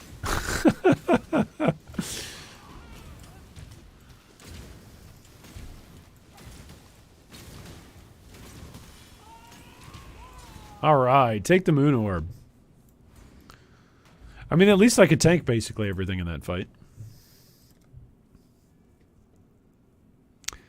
Only this claw and the Vitality Watcher's Eye. Oh yeah. So I guess that is pretty good for its own little unique niche. We've now found how many total uniques? 1, 2, 3, 4, 5, 6, 7, 8, 9, 10. How many characters have I had again?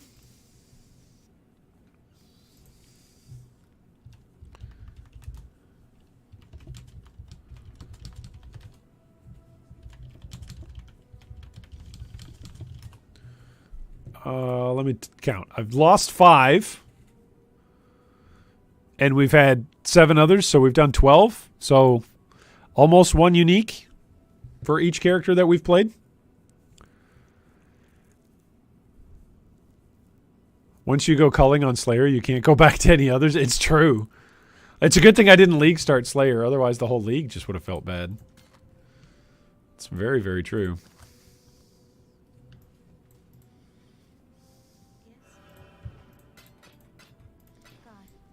Bye. All right, we're over halfway there to an alchemy orb. That's actually a decent belt. It's got 54 life on it. This character is amazing. I don't know how this character is amazing, but this character is amazing. Look at this. This ring doesn't even have life on it. Imagine if I had a ring that had life. What does my defense go to if I take this off? I only need fire resist? You mean to tell me if I just grab a ring that's got some life and fire resist on it? What about fire resist?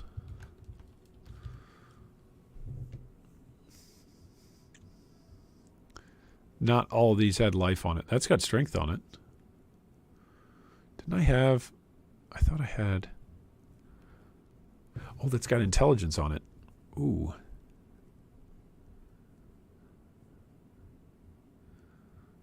Yeah, none of these have fire on them.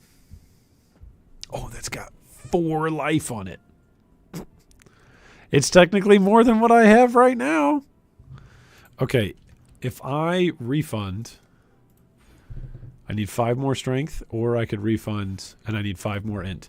So if I could find a ring that gives me intelligence, oh my goodness, intelligence and strength. Oh, man.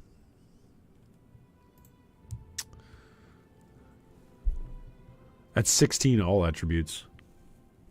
And 51 life. That's a no-joke amulet.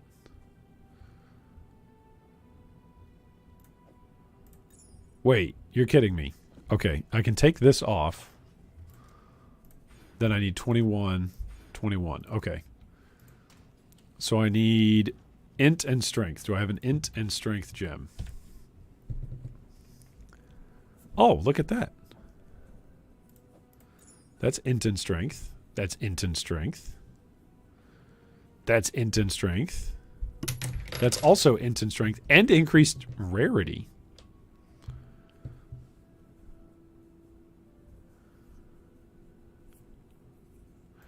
That's a boatload of strength, though. Okay, so does that free up 2 passives? Oh, 1 more int. 1 more int. Okay. Okay, wait. Shoot. Okay. So I need to use this one. Yeah. I have to use this one because it's got 21 intelligence and strength. Okay. So now if I come back over to my rings and I go life, what's got life and fire on it? 41 life. Respectable. Respectable. All right. Amulets. Was that worth it? Probably not. So what I did there was I lost 10 life, right? Because I went from 51 life on my amulet to 41 life on my ring. But I gained 2 passive points. That's worth it. You made a decent amount of mules as well. I had a lot of mules. I'm not really counting the mules, though, because they didn't really progress very far. Then again, neither did a lot of the characters who died. But oh, man. The best part about 20% as opposed to regular culling is you can tell when it happens. Yeah. That's the best part about not doing any damage either. You can really tell when it happens. All right, so this is another... Hey, that's savagery. That was a savage comment. Okay, savagery. And then I guess I just come into bloodless.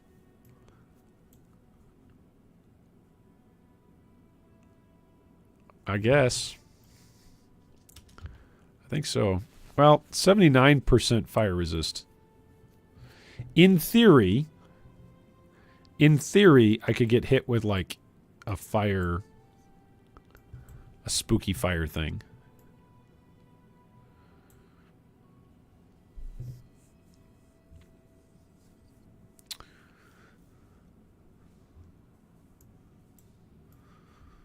I really don't think there's much else. Let me go look here real quick.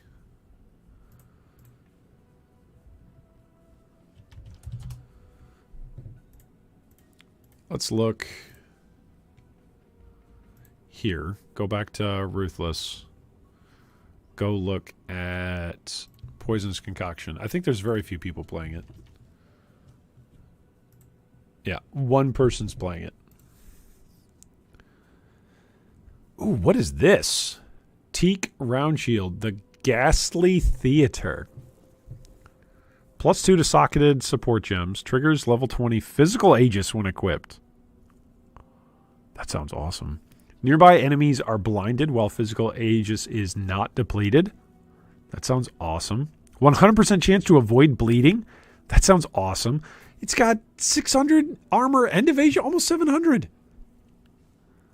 That's... You get crit strike chance and cast speed and attack speed when it gets depleted. But nearby enemies are blinded. That's a fantastic shield. You've got that, Steven? It's a fantastic shield. This guy's so lucky, too. This guy got replica perfect form. That's awesome.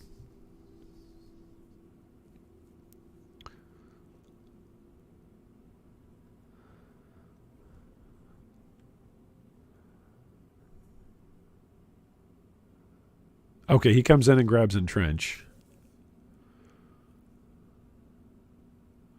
Why does he take this wheel? Oh, just because it's just generic. I thought this was Claw. Okay, good. This is one of the reasons why we go and we look at other people's passive trees. This is attack speed. But this is good. Swift Venoms. What else does he go grab? He's got a Cluster Jewel hanging out here. He does not come and grab Fatal Toxins. Interesting. He does come up and grab one with Evil. He's playing on the inside of the tree over here. He's got Charisma. And then Replenishing Remedies. Oh, that's a lot of recharge.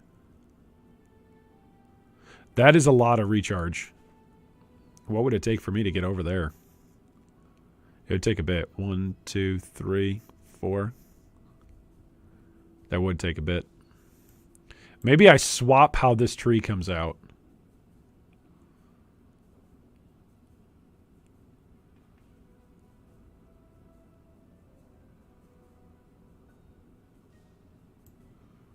Instead of 1, 2, 3, 4.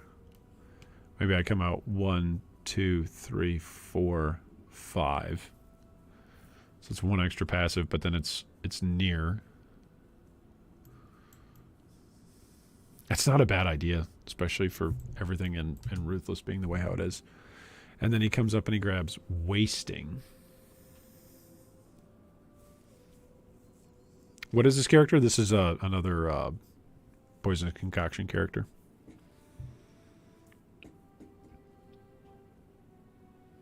He probably skipped Fatal Toxins because of the Cluster Jewel. What's his cluster?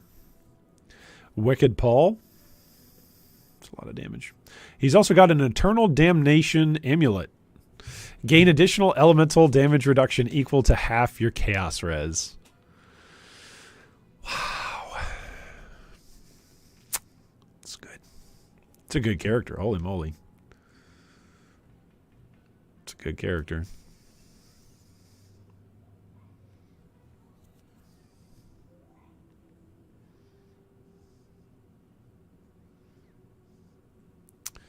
Well, I can see the logic of coming in here then.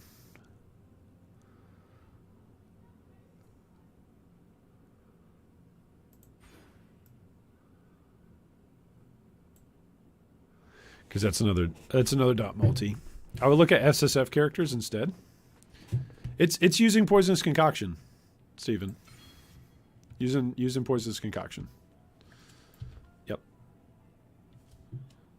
With no build defining uniques, I still think that's going to be, it's going to be similar to the tree, although they're going to come in and grab.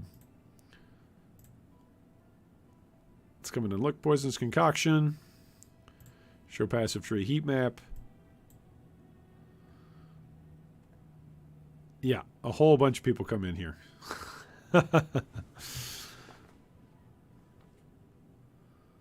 Yeah. So when we come over and we look,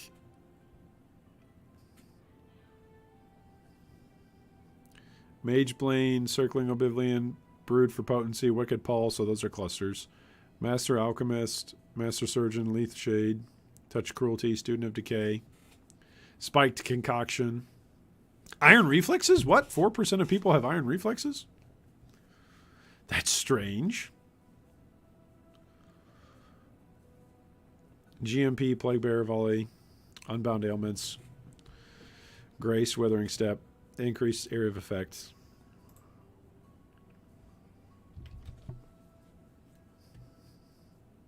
Void Manipulation. Yeah, I feel like we're doing okay. All right. So what we just gained there was those two passives, which gave us yet another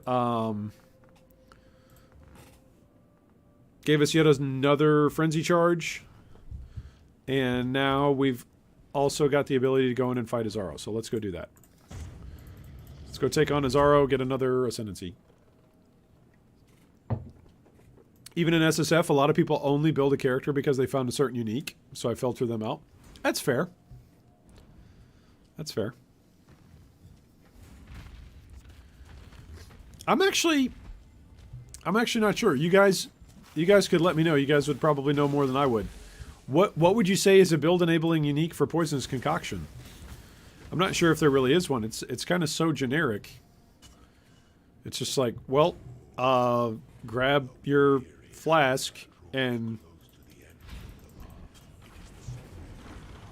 I guess there's some specific uniques with poisons that you inflict. Right? There's some poison gloves.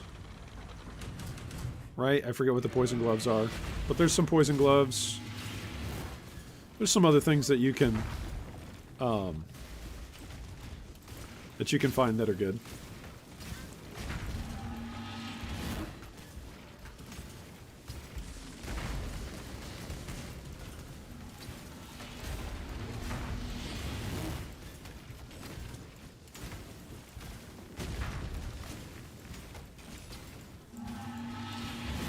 Is there a poison helm? Is there a poison helm? I'm just thinking of the poison gloves right now. Is it stuff is supported by vile toxins?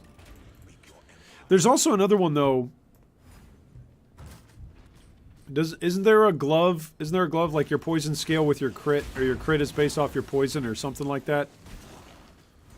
Isn't there a glove that's like that? I forget. But I don't think it would be very good for Poisonous Concoction.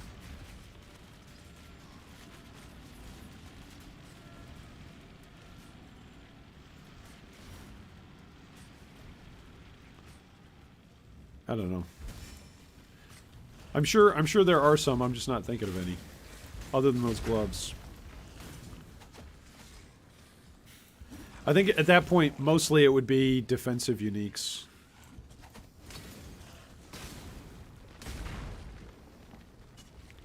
Nothing really that's particularly demandful.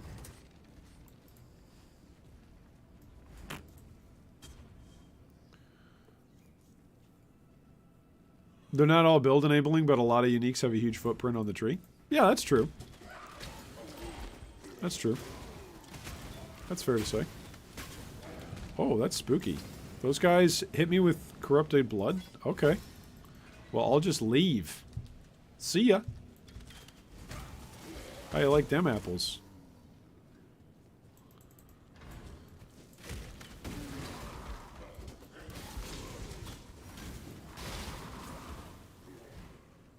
Am I going the right way? Those guys are also inflicted corrupted blood.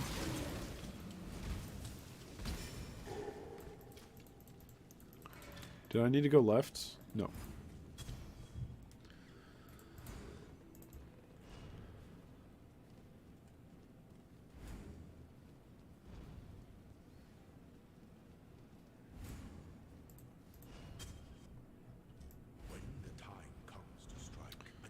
English innuendos make my brain hurt. That's fair. English slang. Our language is a very silly language.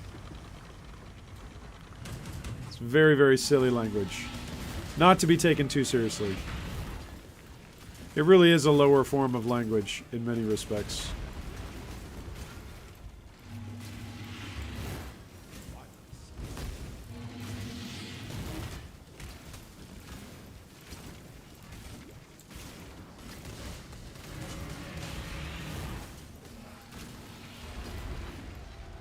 Uh-oh. Fighting all of his lieutenants here today. Whew.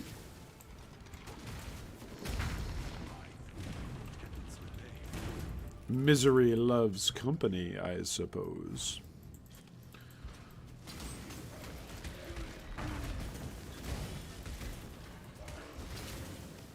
Good old Lazaro. He just wants to find an heir to the throne. That's all he wants. I'm actually getting XP in here. I'm kind of proud of myself here. I'm actually fighting Azaro when I'm somewhat within range for experience. That's pretty crazy. It's not something that I can say I've done on all my characters.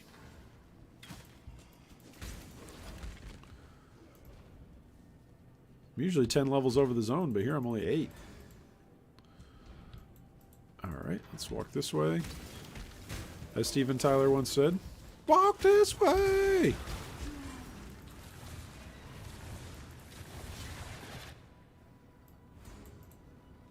There we go. Alright, so we want to go to the one on the left. Oh, I've been fighting Azaro with haste on as well. That's encouraging. Haven't even been fighting him with malevolence.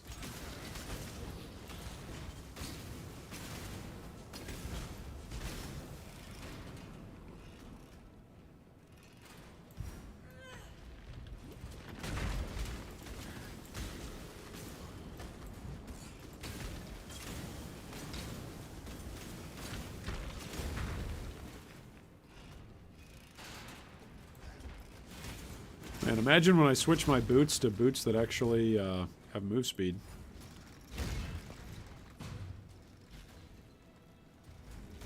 Wait, that's a dead end.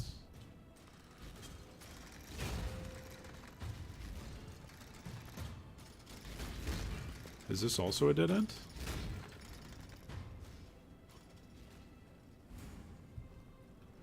This is the right way. This is the right way. Come on. Yeah, there we go. Yeah.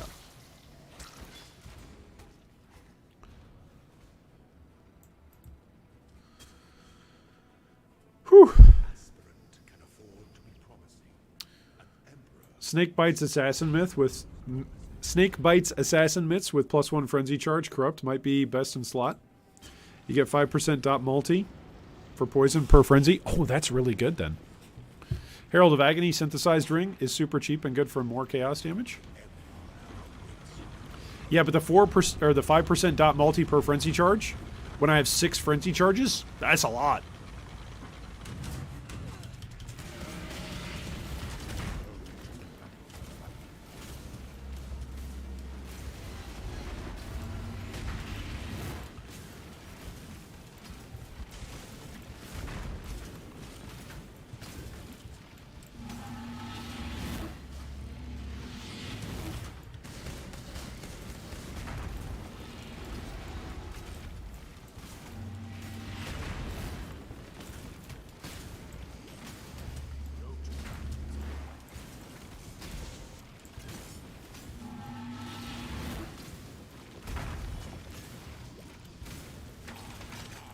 Alright, treasure key, and we out of here.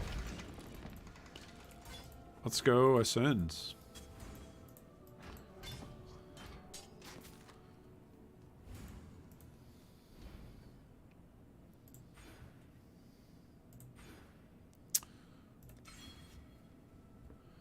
So now we've got, what, a 28% chance to gain Frenzy Charge on kill? And a 20% chance to gain Frenzy Charge when you hit a rare or unique enemy? And now we've got 6 Frenzy Charges, right? Yep, 6 Frenzy Charges with 1 minimum. It's good. Don't need the spell suppression. I don't think I want Edict of Flames either. Alright, here we go. And of course, any source of +1 skill gems will scale chaos damage quite well. Yeah. If I could swap this out for that shield that's +1 chaos gems, that would be good. But no can do. That's like where almost all of my resistances are at. Not all of them, but it's where a significant percentage of my gems are at.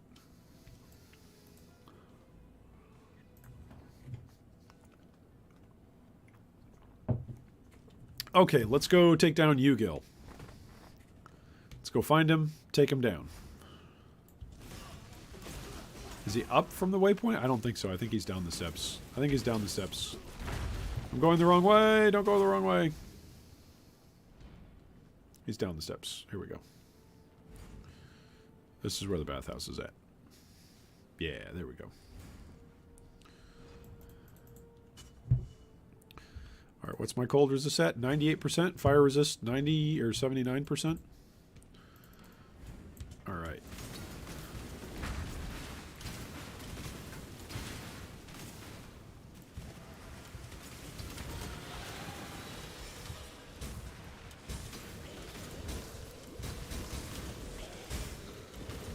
Spell resistant. Oh, man.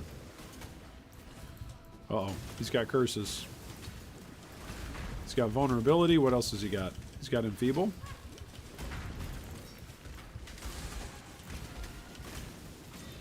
Tell you what he's got. He's got a bunch of poisonous concoction all over his corpse. Yikes. Hector.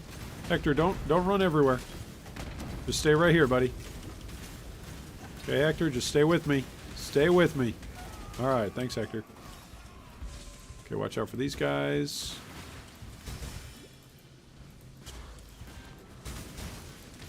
Dude, spell suppression is so good. See, this character,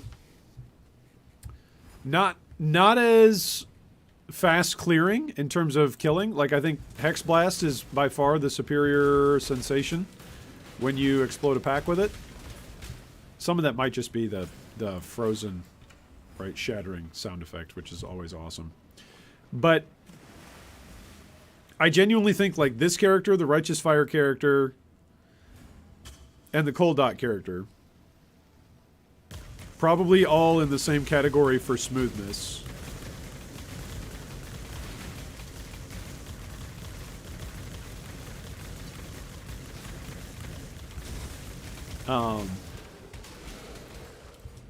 I think the Trapper obviously did the most damage. The Witch was the one that I was just most familiar with, so I was able to actually cobbled together. It's the least cobbled together tree. The Witch's tree. Oh, full drop orb of alteration. Woohoo! It's a great day to be alive and have full drops just for me.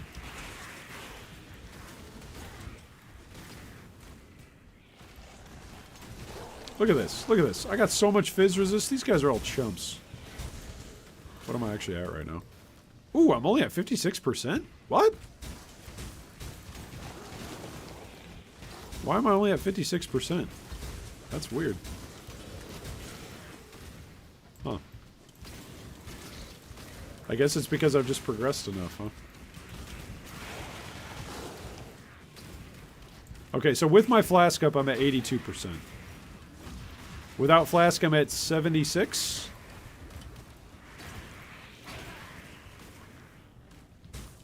So maybe... Was I cursed there?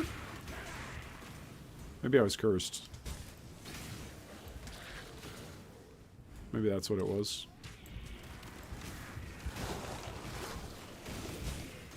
What's nice about porcupines is you know what's coming, and so you just...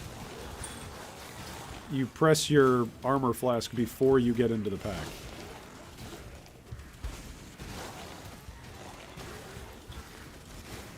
Very, very helpful.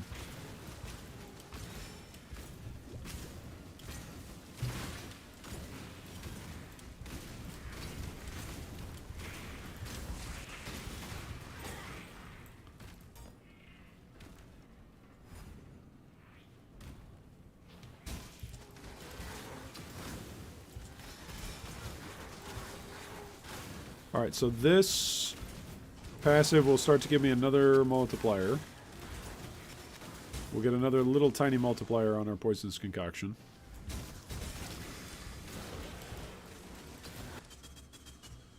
Right? This next one? Yeah, we'll come in and we'll get another little multiplier.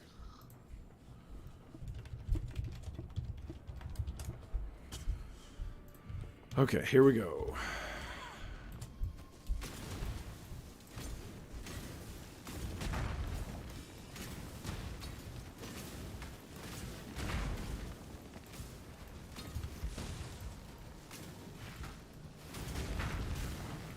Look at how fast the damage is on that. It's good damage.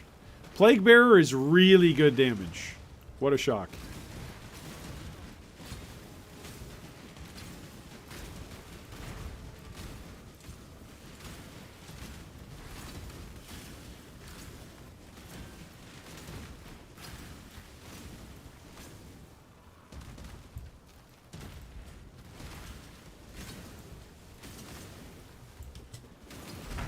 Alright, here comes Big Hugo.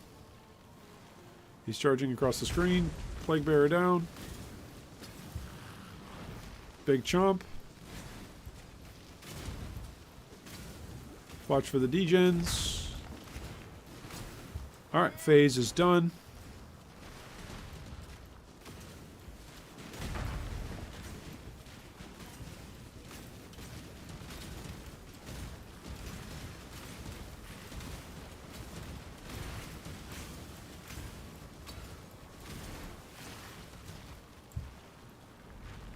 Ooh. That actually hurt there for a second. Whoa, degen hurt. Degen alert. Oh my. Don't run through those degens. Okay, he's almost down. Is he down? There it goes. Whew. You didn't take the poison mastery? No, I guess I didn't.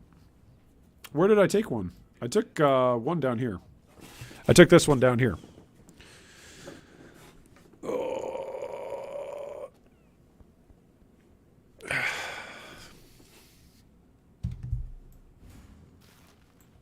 Hello, Sin. Alright, we killed Yu-Gil. Let's go get a passive point.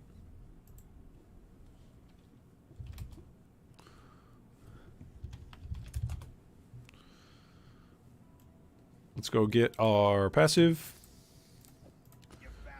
You found him!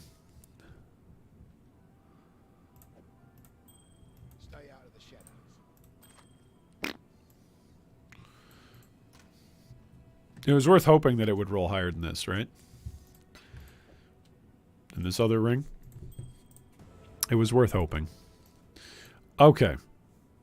Let's go grab this.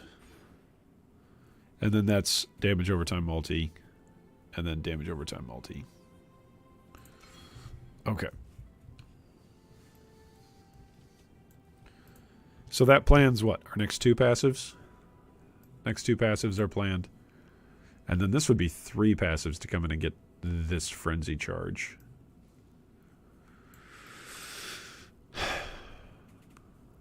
But that would give us 7 frenzy charges. Be crazy. Could come up here and remove all the penalties from movement from armor.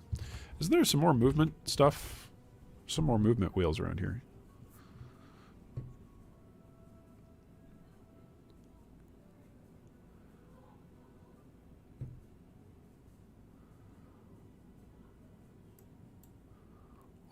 100% increased evasion rating from your armor? That would make me unkillable.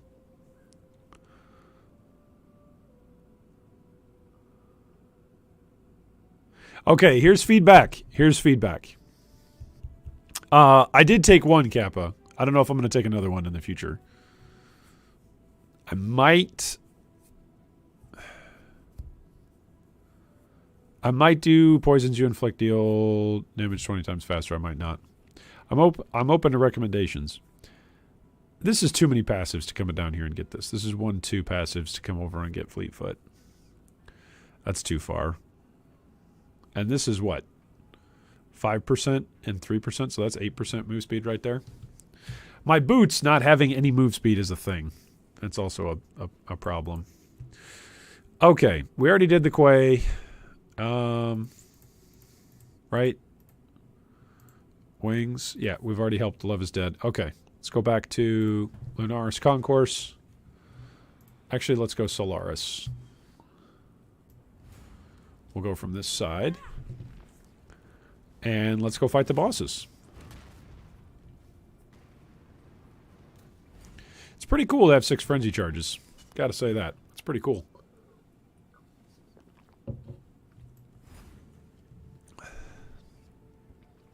They don't seem great. They're okay. Yeah, the poison...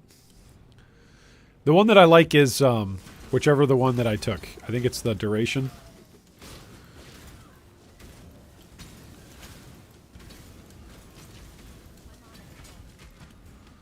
I forget why. It was when I first played Poisonous Concoction more than a year ago. It was like, oh, do this one early, and it makes a big difference early.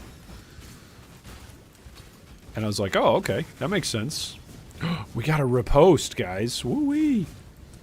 And so I've just always taken that.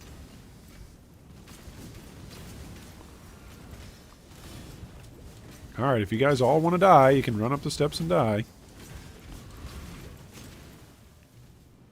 I'm not going to run up the middle this time. Look at me being different.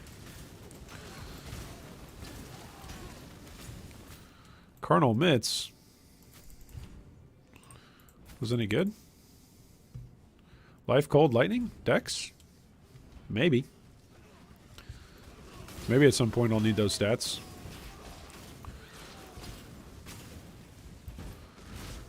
I'm not going to get a level here. That's okay. I'll get a level.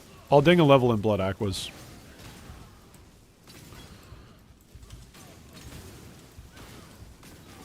I am going to have a max Plague Bearer, though. Ooh, GCP. Nice. Alright, so we have 6 frenzy charges, but not for long. Because I was too slow.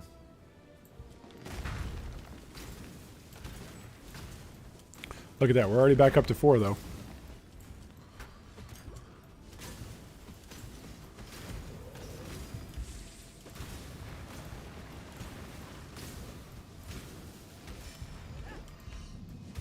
Alright, phase down. Nice.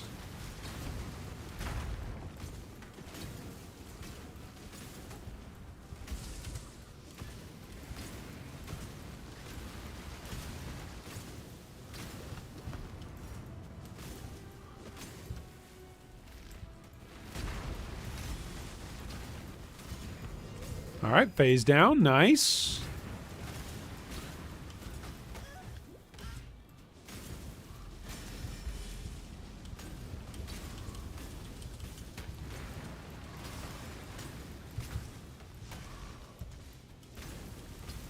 Keeping up the frenzy charges as well. That chance to gain frenzies on hitting a unique, that's pretty good. It's pretty crazy.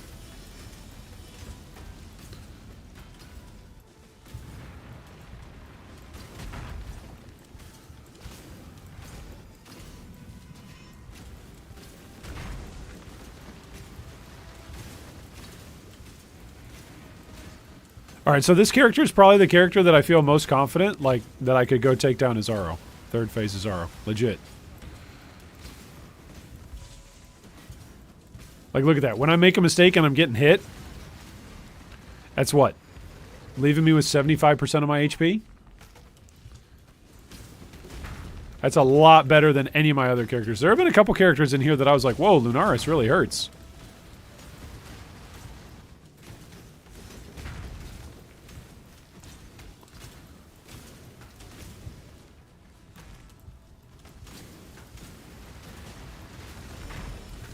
Now, what this character doesn't have in damage, it does have in defenses. This character feels maybe even a little less risky than my Righteous Fire character, just because I'm not, you know, nearly burning myself to death. Okay, that was me standing in a degen while rocks were dropping on me, and I still only went down to half health. So, poison duration is a lot of extra damage. Yeah, it's good. Very good, very nice. All right, let's go fly a kite up where the air is light. Oh, guys, guess what? We're in Blood Aquas. We get to update the stream. Update the stream. Hey, Iron, you're bald. Let's update the stream. All right. Rager goes from Act 8 to Act 9. Ba-ma-ma-ma-ma-ma-ma-ma.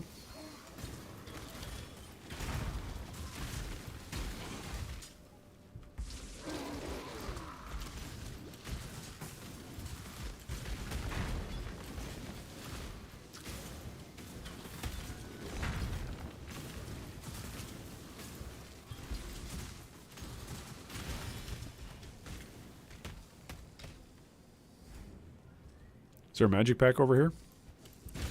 Why, yes there is. Corrupted blood. Oh, no corrupted blood. That might be a mastery I should take, actually. Inflicted, corrupted blood cannot be inflicted on you. That might not be a bad idea.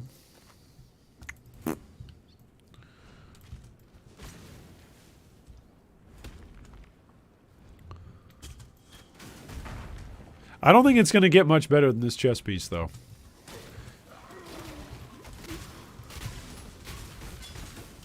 Ooh, that corrupted blood.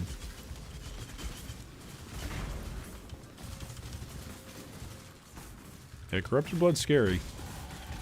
Ding, level 64.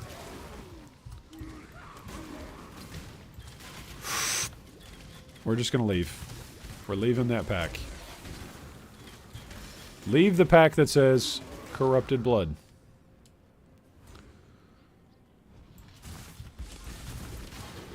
Shout out to all my Mary Poppins fellow enthusiasts out there. Uh-oh, that's an explosive corpse guy. Does he also have Soul Eater? I don't know, I'm leaving. I'm leaving. I'm out. I'm out. Nope, nope, nope, nope, nope. One guy looked like he had Soul Eater, the next guy looked like he had explosive corpse. Like, nope, nope, nope, nope. Nope, nope. Okay, these guys are corrupted blood.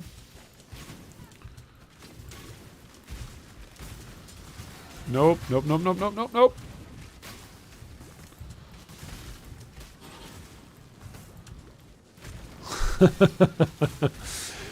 Like, when you have corrupted blood on you, it's kind of like when you're playing with Righteous Fire, but you don't have your fire res capped, and you're just constantly pressing your ruby flask. You're like, nope, I got it. Oh, oh, got to turn my ruby flask back on. Oh, oh, oh. It's pretty humorous. That's why I said Trickster makes the best tank. 10% extra damage suppressed is 20% less damage taken. Yeah, it's quite good for spells. Okay. Alright, all this stuff is going away. Do you need help with something? Maybe the gloves stay, but that's because I'm pretty light on, like, dex-based gloves. Throw them level 50.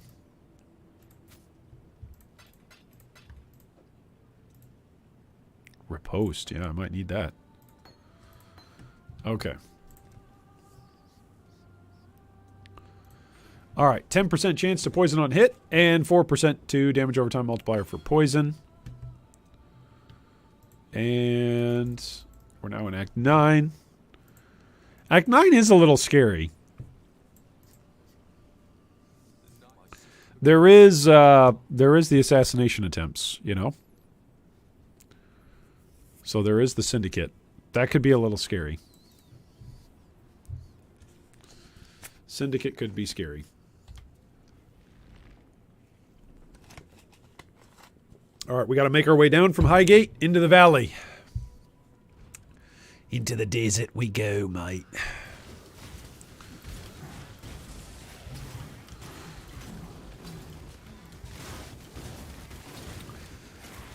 I don't know if there's actually any support gems that could drop for us at this point that would be an improvement to what we have. I think we're pretty much spoiled for choice here for our poisonous concoction. I think we've got basically all that we could want.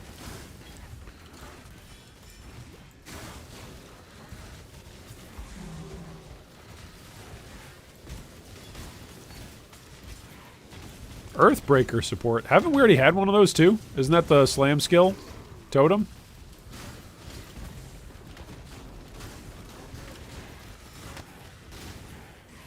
Isn't that what that one is? But we did have a support skill drop for us, so thank you, game. Isn't that what that one is?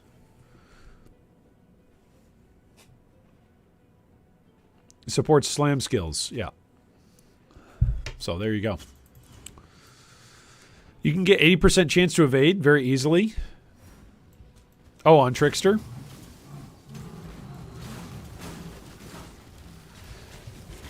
Yeah, Trickster... I still remember probably my easiest level 90 character getting there was ED Contagion during Legion League. ED Contagion Legion League. That was sick.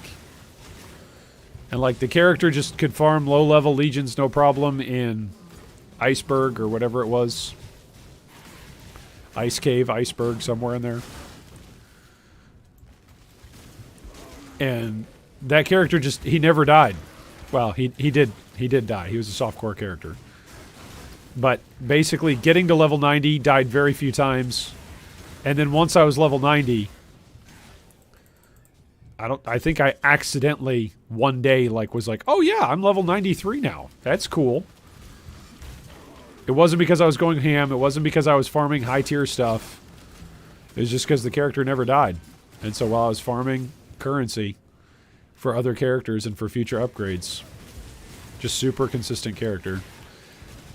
But that was on old Trickster. So if new Trickster is even better, that's pretty cool.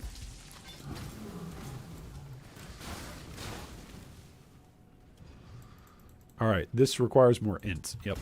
Which I barely have the int to run it right now. So I'm okay with that. I'm happy to have the intelligence that my pathetic character has at the moment. Uh-oh. Corpses? Yep, corpses. But he's dead. Ha! You can't explode corpses if you're a corpse, buddy. Almost every 5 seconds. For 5 seconds, you just take 40% less damage. I gotta say, in a game like PoE, though, I hate those kind of mechanics. Like, it's the same thing with the Elementalist convergence. Like, I would much rather the percentage of the bonus was just smaller, but just make it up all the time. I genuinely hate, and I'm sure there's players out there, ooh, Spell Echo. That's 2 supports. Nice.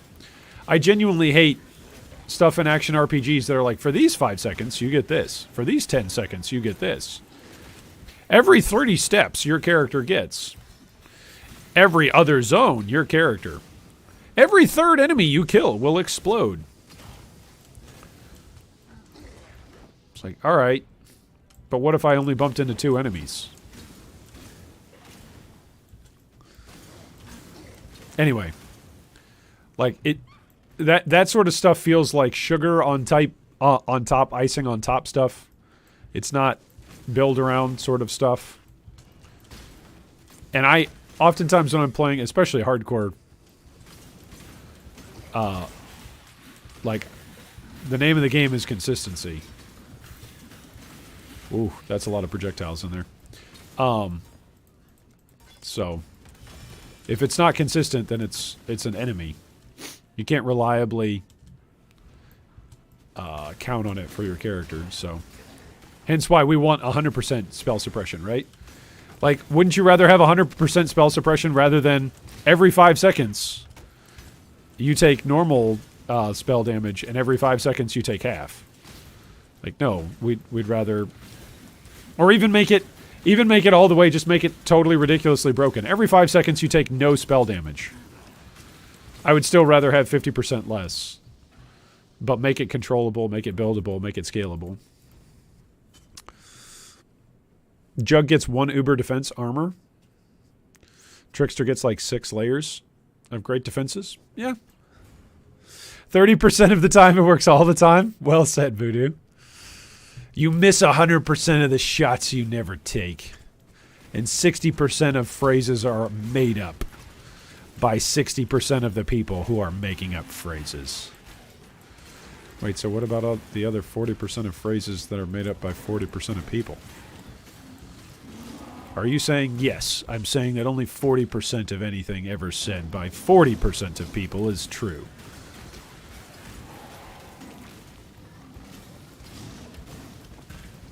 Yeah, I just don't like that style of gameplay. It doesn't mean that it's bad. Doesn't mean that anybody needs to change anything for me.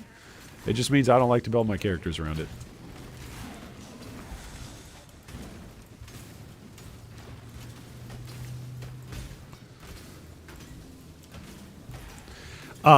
Like I'll make this point. I was playing Soulstone Survivors. My kids have enjoyed Soulstone Survivors. That's one of the games that we've been playing.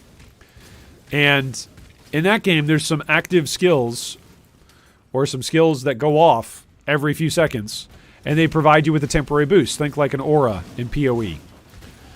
Right? Kind of like Vol auras. But imagine if Vol auras didn't, like, if you didn't get to have any of the aura, right? If you only got, like, the Vol aura and it was only up when your souls had captured it. Like, you didn't get the base aura. It'd be kind of stinky.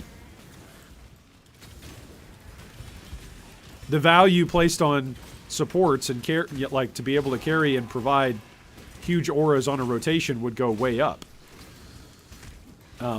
Like having a permanent aura, pretty big deal in PoE.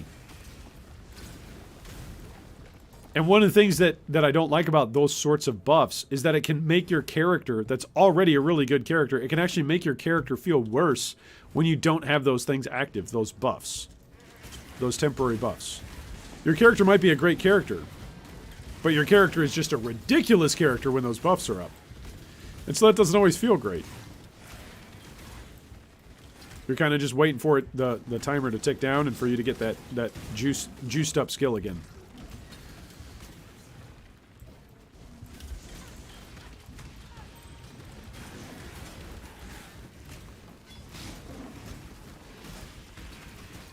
Yeah, it's just icing on the top. Yeah. No, I get what you're saying. I get what you're saying, Kappa. And that's partially why I'm saying it's not. I'm not saying it's bad. I'm just saying I don't enjoy it. I like to have consistency in my defensive layers, but that's also coming from a hardcore perspective right now where I'm playing. If I'm playing in softcore, and you're gonna die sometimes because hey, your defensive layer wasn't up, that was icing on the top of the cake. Oh well, so be it. All right, let's go back and grab the waypoint. All right, so this one is now done. All right, that wheel's now done, which means the rest of the passives we can probably just throw. I could throw them into life and just be ridiculously tanky. That would probably be the wise thing to do. And then other than just being ridiculously tanky, the next thing to do is to look for any kind of move speed. I think that's the next thing to do. Quality of life on move speed. What else? I could do some more mana reservation stuff. I could go up and get charisma.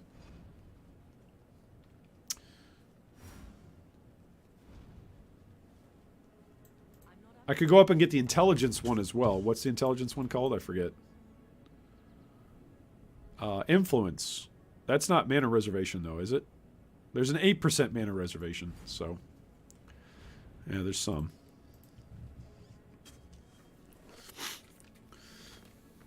Stuff like 3% chance for 3 times damage is better.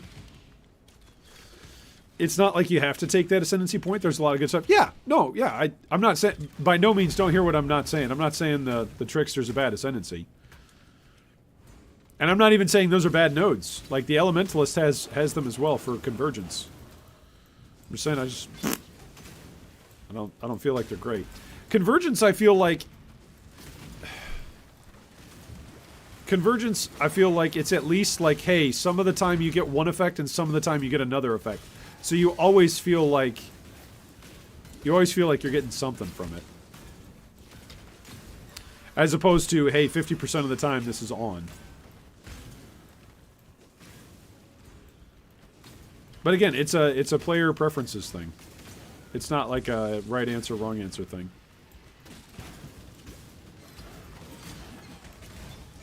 You know, it's not like asking the question, should you play Ruthless? You know, the answer is definitely, well, if you're insane, yes. If you're not, then no.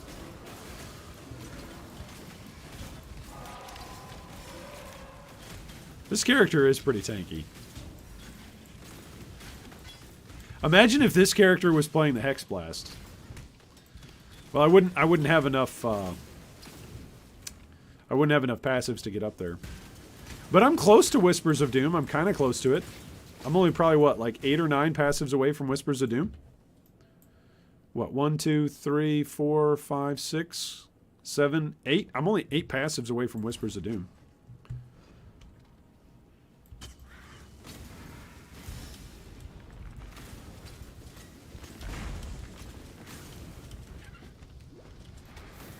Oh no, he's doing the eyes thing.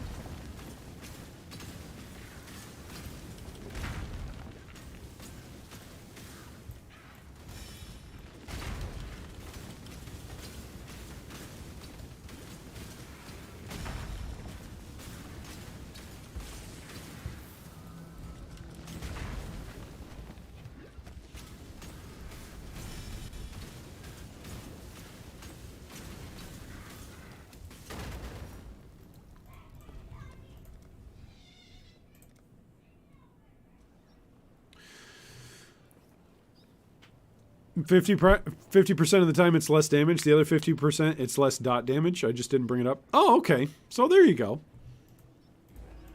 Conditional defensive layers depending on the encounter that you're going into. All right, boots. Oh, life, move speed, and cold resist. Oh, if only they were a 4-link. If only those were a 4-link. Man. Life, fire, cold, those are all pretty low. All right, let's turn those in. Too bad. All right, support gems. That's 2 spell echoes now, so I could turn this spell echo in.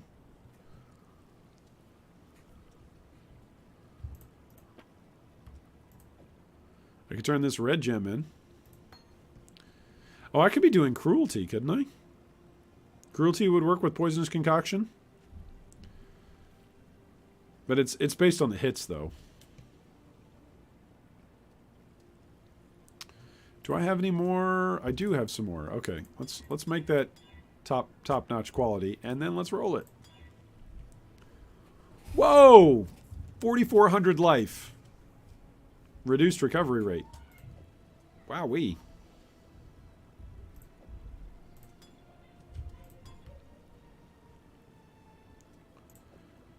These are just pretty good. Too bad. It's too bad they're not 4 links.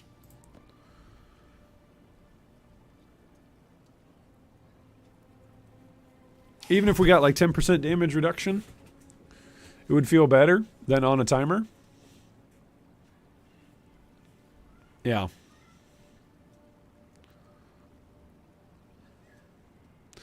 Yeah, it's, again, I'm not gonna say one is better than the other. I'm just gonna say it's an issue of personal preference. All right, let's make this the affinity for flasks now, so that way there's actually room Maybe if I like drop like 100 jeweler's orbs or something, I can get another 4-link on one of these good pieces of gear. But so this character, it's kind of interesting. This character is the one who's probably got. He's probably he is the most socket starved, but he's the most locked in with this 4-link, and yet this 4-link is actually relatively good. Oh, there's that helm too, but there's no life on it. But that helm's it's 500 evasion. What's my helm on this one right here? It's 281, so it'd be another 250. That's quite a lot. Whew. All right. Onward we go. I also need to kill Boulderback, right? Let's go up here. Is Boulderback up here? Grasping vines. How obnoxious. Boulderback, are you up here, buddy? Oh, look at that. We found him right away. Lucky. Oh, look at that. We are doing damage to Boulderback. Look at that. Wowee. What is that damage with 6 frenzy charges? Look at that damage. Wowee. Okay, some gloves. Eh? Eh.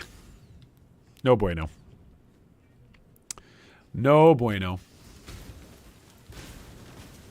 Oh, you know what I could be doing with my gloves? I could be using Rampage gloves right now. But I'm not going to. It's okay. I'll leave them for my Scion. This character is already getting to use Haste and Malevolence, so...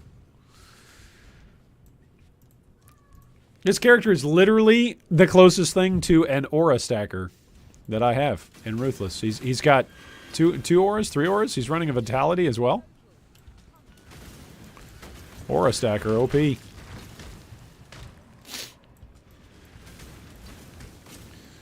Well, I'm hoping with today's progress on these characters that next week we can finish the challenge before the gauntlet. That is my goal.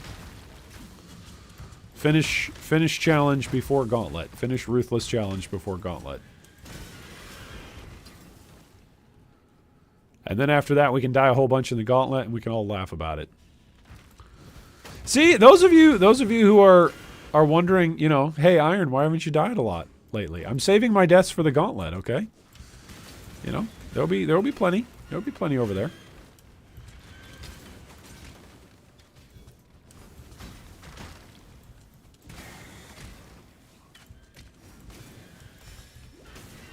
Whoops, wrong way.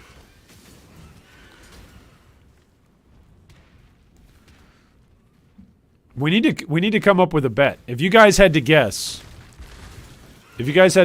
how many characters do you think in the span of a week will I lose in the gauntlet? Maybe that's a bad question. What level? What's the highest level character you think I can have in the gauntlet? Ah, no, that's a better question. Whoa, that's some serious damage there. Those guys were all just hitting hard. That's a better question. What's the highest level character? Oh, I gotta fight the refinery guy. He hurts a lot. He's also been kind of scary. Oh, Soul Eater. Yikes. But it's okay. He's dead now. He can't hurt me. Alright, is this refinery? Yep, okay. Do you have a guard skill on left click? I do. That's what this is, Steel Skin.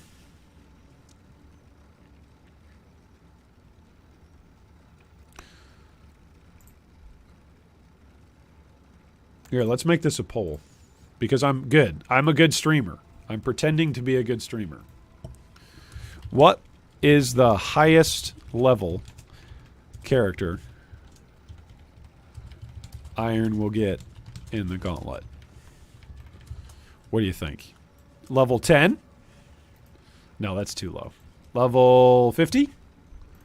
Level 70? Level 80? Level 90?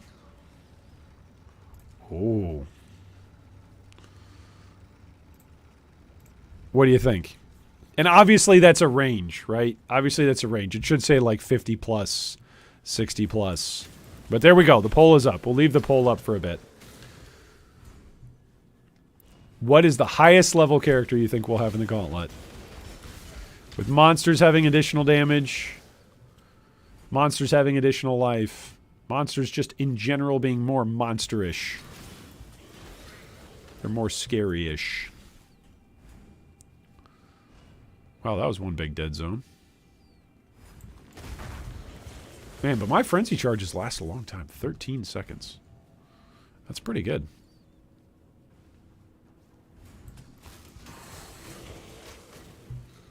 It's enough time to keep the frenzy charges going between dead zones.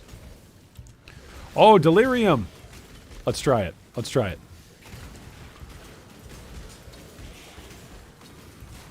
Will this be a famous mistake? Oof. We already took a little bit of damage there.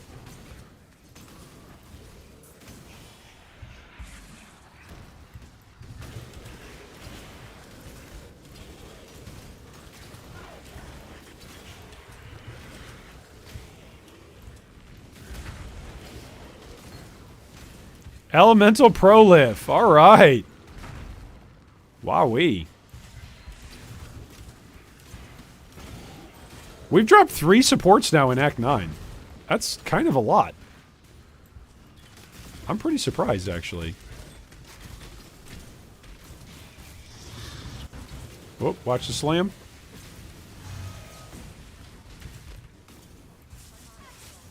Oh, my mana's gone. Are there no bad guys in here? Bad guys, hello. Here we go.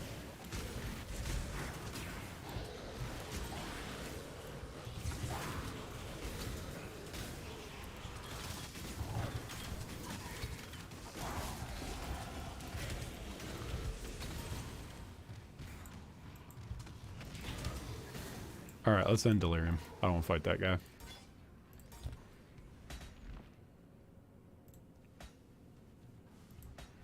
A small cluster jewel that grants armor? Not much else. But armor. Okay. Oh, and we also got another passive. Alright, with this passive, I do the spend... I should just come in here and get more life. Alright. Is this a Ruthless Gaunt or regular? It's regular. It's over on Ziz's webpage. You can find it on Ziz's webpage over there.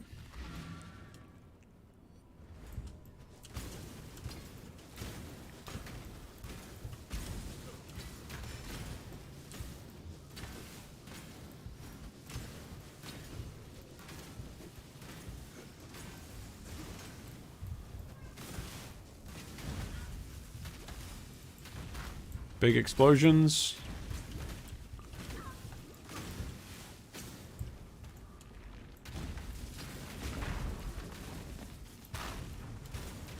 It is a regular gauntlet hosted by Ziz, and GGG is sponsoring it with a whole bunch of prizes and stuff. And I need to go back to town. What else? There's going to be like the multiple projectiles for monsters. Also, monster damage is going to be a thing.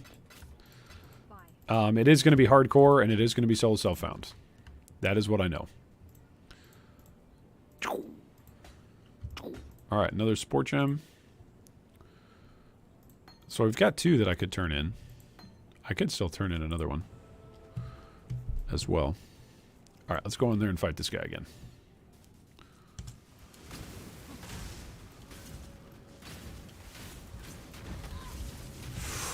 Ooh, that was kind of spooky. Ooh, that's kind of spooky.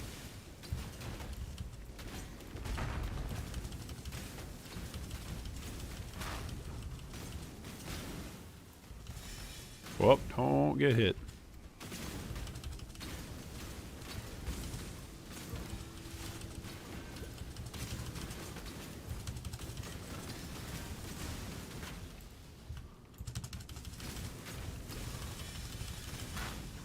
Oh, goodness. I need to port.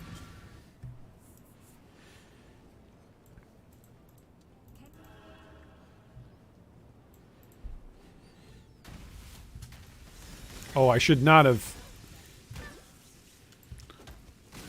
That was very bad timing.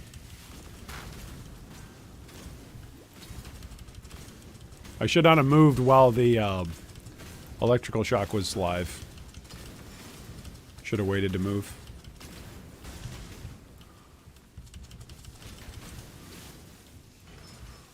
Down he goes. Alright, he dropped me 2 Legion Hammers.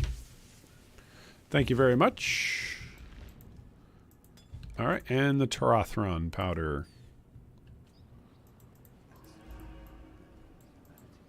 Alright, what do we got?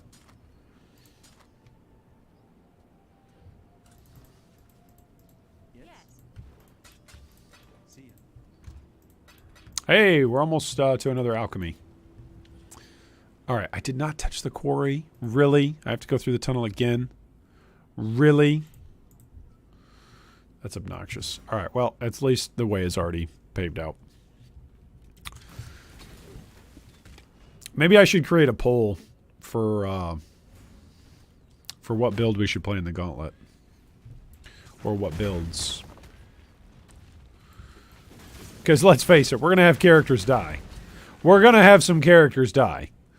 So, playing multiple different builds, probably not a bad idea. Having a couple of extra builds in the bullpen, as a baseball fan might say. You know, having a few ready to go. Having a few that saved up the sleeve. A few that you got in your back pocket.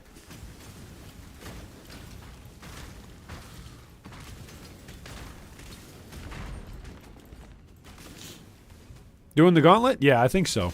I think so. I was talking to Mrs. D about it. We think we should have time next weekend for me to play and stream some, so that's the plan at least, but we will know more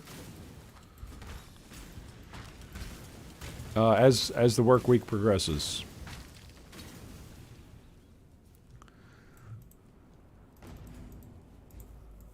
Alright, where is Kira? Let's go kill Kira. That's another passive point. Oh my goodness. Why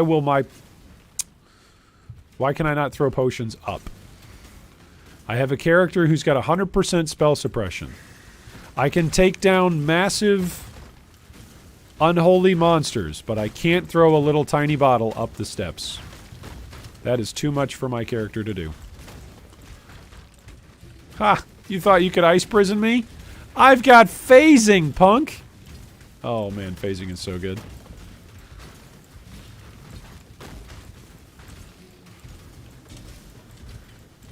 Phasing feels like playing League of Legends and having flash just on permanent cooldown. It's like, yep, I can just jump here. I can just... nope, you thought you could stun me, move me? Nope, nope, I'm not there. I'm not where you wanted me to be anymore. Feels good.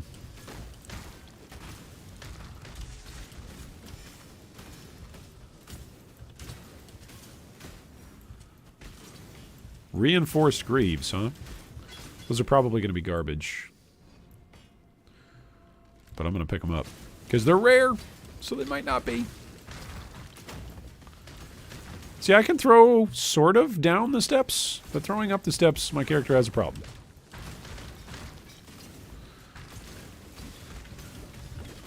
Oof.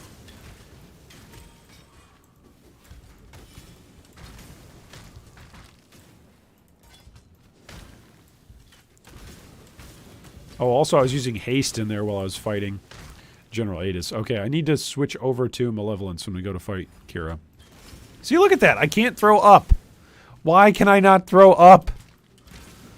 My character cannot throw the potions up.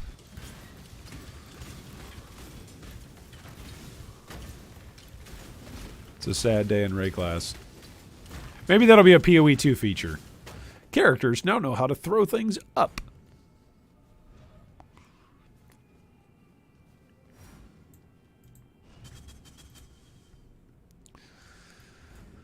Okay.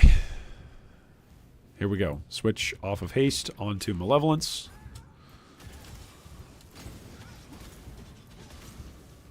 Give me my regen. Oh, this character is running Vitality, though, too. So, got a little bit of regen from there as well.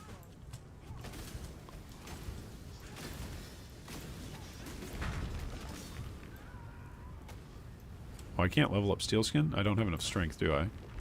Yeah, I don't have enough strength.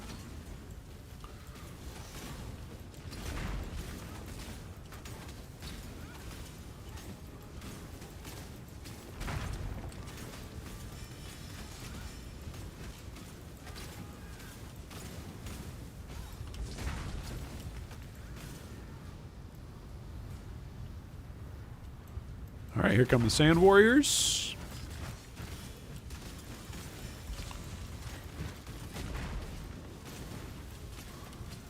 Alright, she's already at 50%. That's good news. Where'd you go? Here she is.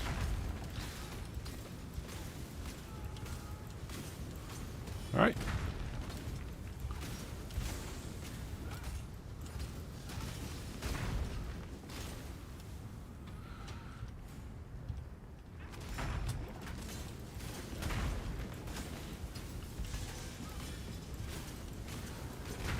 She's at 50%.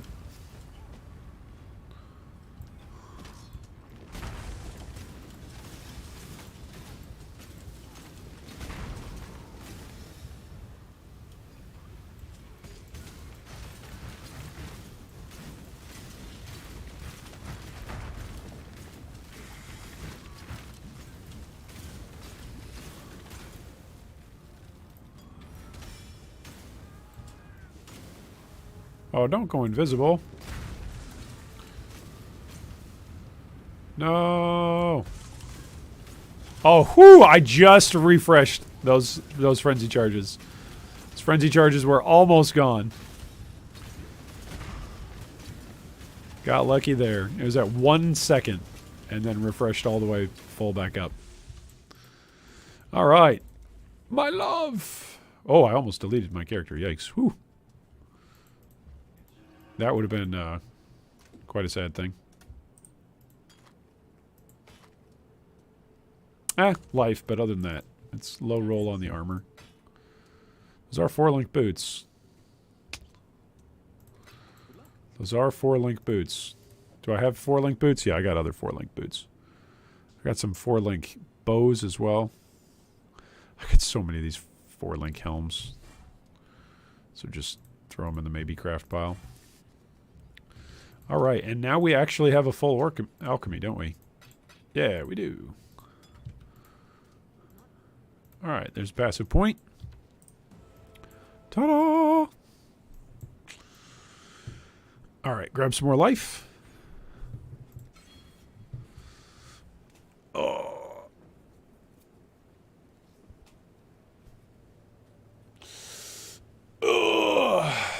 Okay, what is your guys' results on the poll? Let's go see. How many people have voted? Go get your votes in. It says 8 people have voted. All right, go get your votes in. I'll leave it up. I'll leave it up until we finish the act, or until I remember. All right, let's go back over to Tsuni. Is there anything else that I want in this act? I think we're done. Oh, I need to go kill Shakira. That's right.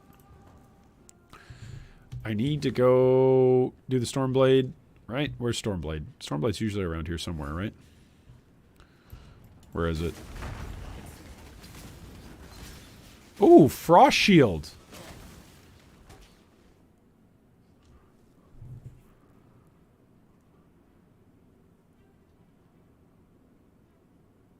That's an interesting... Huh.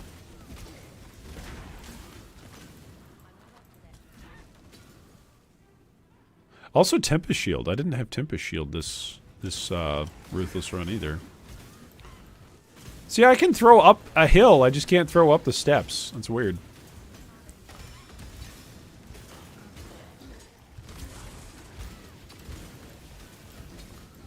This character might be the lowest level to kill Kitava as well, actually. This one's going to be in contention, at least. Uh-oh. Crystal's on hit. No, no, no. You go away. You leave me alone. Creepy person.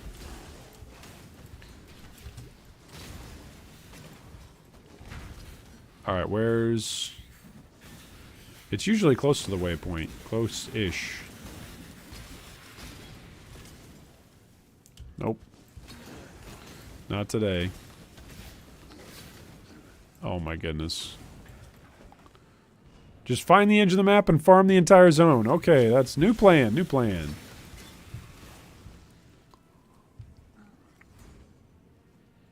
Oh, I'm gonna have to go buy the guy with the exploding crystals. No, I don't. Haha, I can just come back here.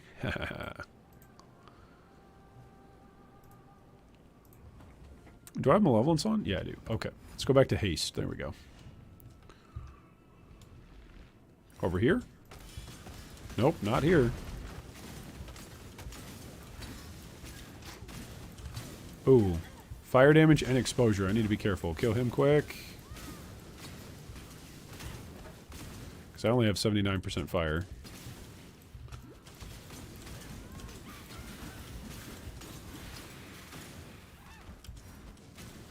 Okay, here it is. It was to the right of the waypoint. Is it always to the right of the waypoint? I feel like a lot of the times it's to the left. Maybe it's just near the waypoint.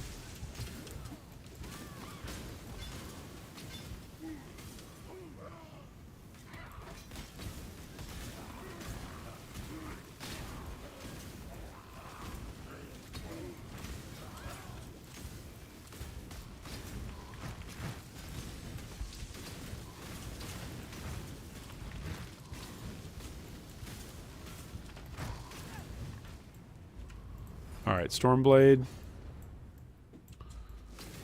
Alright, take this back to Pataris and Vanja. Alright. This can roll red. I can roll blue. Life. Cold and lightning. Okay. Sure, why not?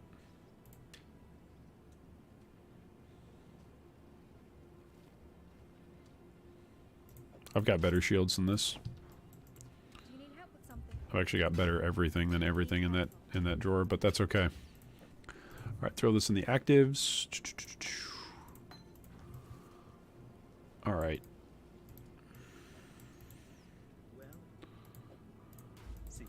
Let's go kill a ginormous scorpion. That's going to be another passive. That'll give us another 6% life.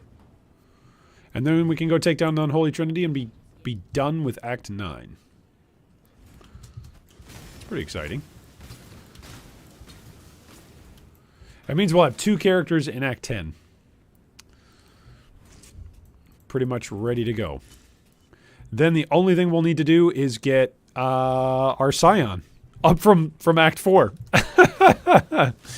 You know, we just need to have them ascend and, you know, just all the normal things.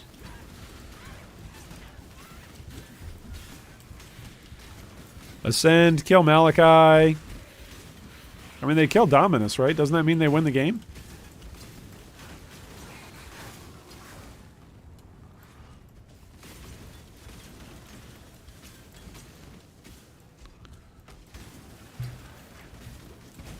You know what we haven't had all week?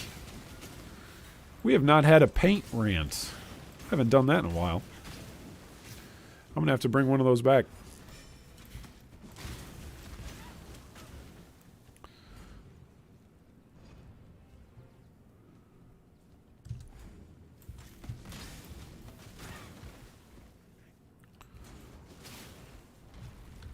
Level 66. Yeah, so we're going to be 67 coming out of this.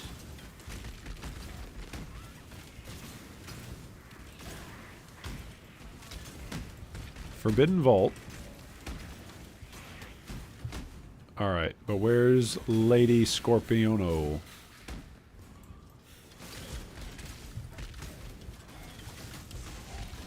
A map. We're sustaining maps.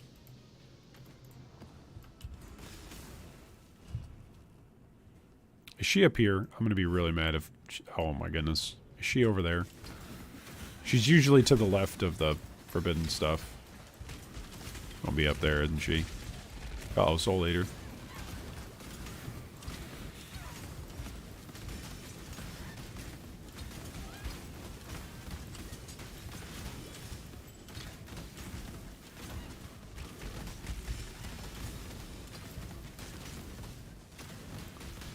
Oh, extra fire damage and exposure too on Soul Eater? Creepy. Periodically enrages. That's okay. Here she is.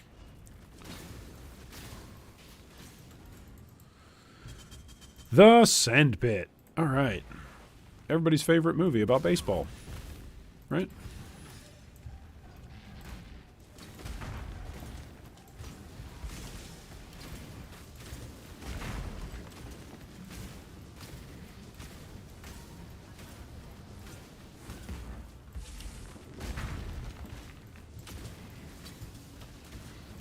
Alright, she's about 60%. She's gonna start moving now? Yep. Ta-da! Alright, can I keep my frenzy charges up? I don't... Oh, yep. Yup, that's good news. Give me my frenzy charges. Give me my frenzies. Frenzy charges.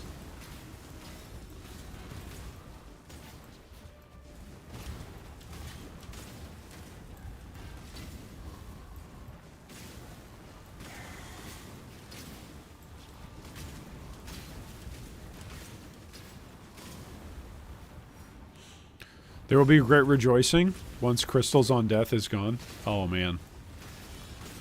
Crystals on hit. Crystals on hit, Klaus. Crystals on hit are what's scary to me. Like, I guess there's plenty of builds out there that are not on hit builds, but just the crystals in general. Like, crystals are... they're just terrifying.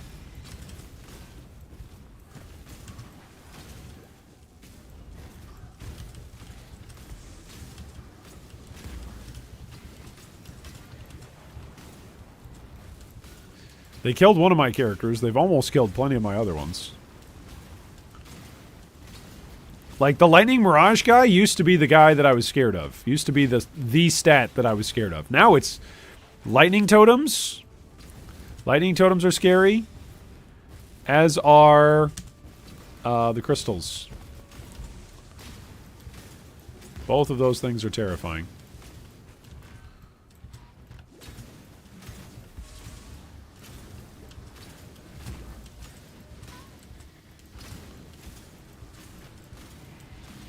Alright, down goes Daughter. Daughter! Alright, go talk to Sin. He's like, yo, why did you destroy my daughter? Oh, that's right, because I asked you to. Oh, it was for the best. Okay. Thank you. Now let me just go open a can of whoop on the... on Holy Trinity. Alright, here we go. Passive. 6% life. We're going to go into Act 10, and we might be 67. We might ding level 67, because there's 3 zones that we have to clear in the belly of the beast. A crystal skill, maybe, with chaos damage. Crystals on hit with a minion build. Oh, man. Yeah, that's what killed my witch. That's what did the witch in. SRS, zombies, everything hitting in a Harbinger zone in Delve. And then I didn't move. I didn't even know that there was crystals that were forming underneath my feet. Oh, hey, speaking of things I hate. Totems. Totem guy. Alright, Poisonous Concoction gained a level. That's good news. Ooh, that hurt.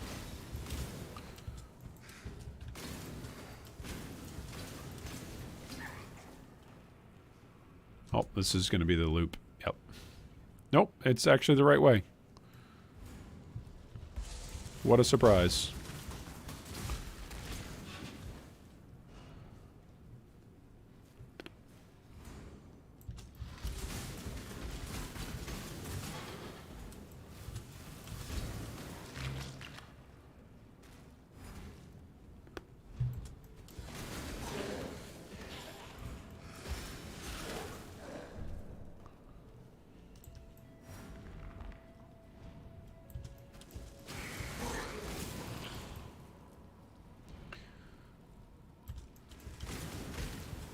Hinder aura. What a jerk.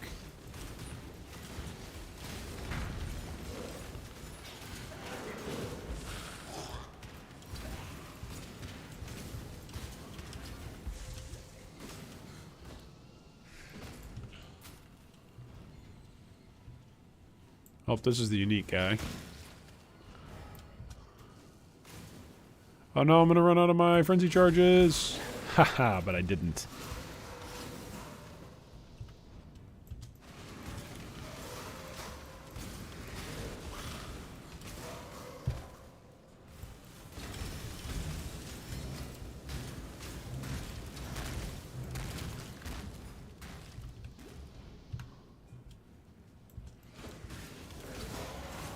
Level 67.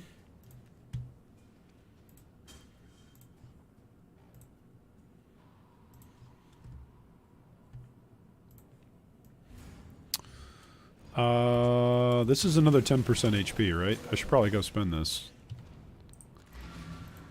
Yeah, I should spend this. This is 10%. Alright, 2,900 HP. Alright, how tanky are we now?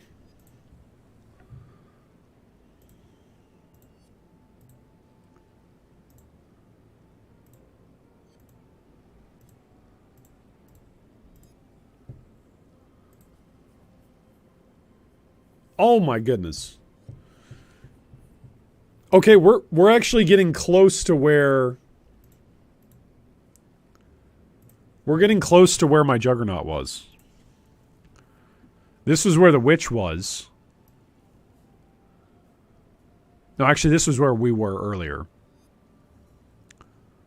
Okay, let's take a snapshot of where we are now.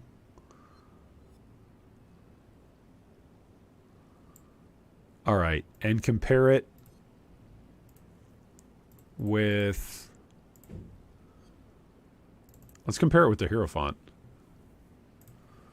Oh, actually pretty close to the Hierophant. Pretty close. He's got a bigger effective health pool. It's because his max resists are better. Also, the fire resist on there is really low. There we go. It's still better. It's still a better hit pool.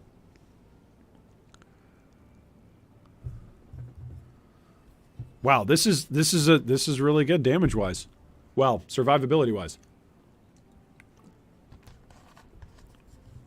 The only questionable part about it is the damage. Okay, what about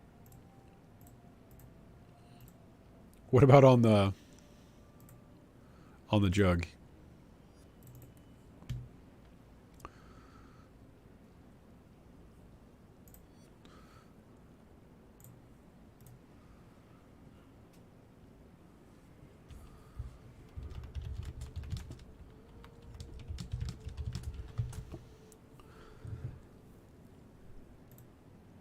Oh, wow.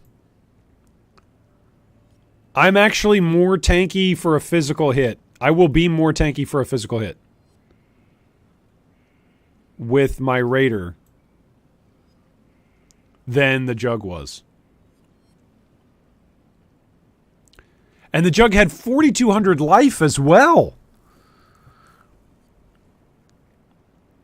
Oh my goodness. That's awesome. I am big fan. I am big fan. Jug was able to take down Kitava no problem. Like, just laughing ho ho ho all the way. Hey, what's up, Slow-Mo? Welcome, welcome. Good to see you here today. We are just observing and appreciating this character's defensive layers, which are numerous and bountiful and plentiful and voluptuous. They are abounding. They're multiplicative. They are to be envied. Like my Raider, at least according to POB, my Raider can take bigger hits basically than my Juggernaut could. When my Juggernaut was actually several levels higher. I think 5 levels higher, 71, 4 levels higher, I guess. I think that's where the POB saved it at. Yeah, level 71. So that's pretty cool. I'm okay with that. I am quite happy with that. My damage is not, you know, out of this world. Damage is okay. Uh-oh. Lightning totems. Always lightning totems. Whenever I start bragging about my defenses, lightning totems or crystals on hit gotta show up. But, yeah. This build feels defensively pretty strong. We've got good amounts of armor. We've got suppression cap.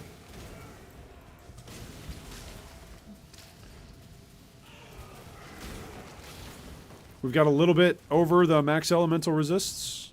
We've pushed our max elemental resist a little bit higher.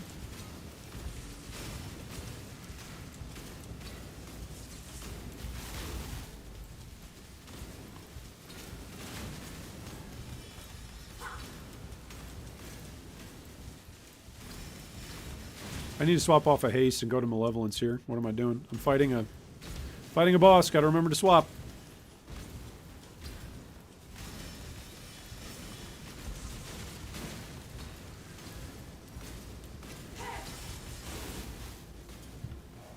Where did she go? Oh, there she is.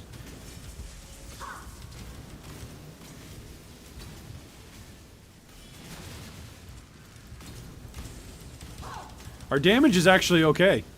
The bossing damage is better on this character than on the Slayer. But that's probably just because of the poison archetype in general being better, right?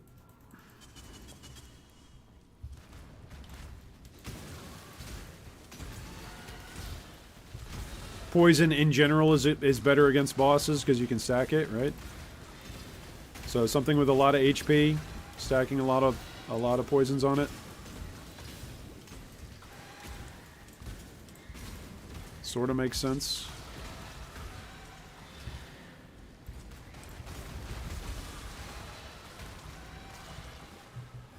Look at that. Phasing worked for me. Doesn't that make you wonder how tanky you would be if you had 4K life as well? It does! It does, Patrick! Very well said. Which is why I'm going and getting that Bloodless, and then maybe I'll get Written in Blood. We'll see. I might already be done by the game by that point, though. Like, this character might just be ready to go.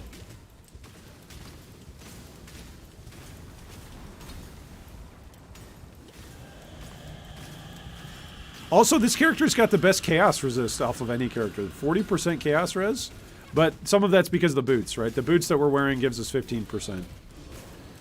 So, it's not just purely the passive tree. It is some of the gear, right? We couldn't have fit these boots in on another character. What would we be using a 4-link green for on a Righteous Fire build?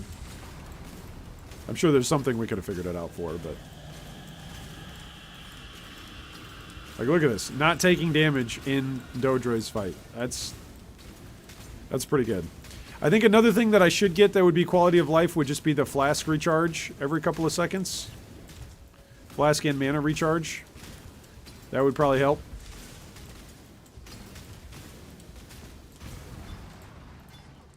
But that was really good. That was really smooth.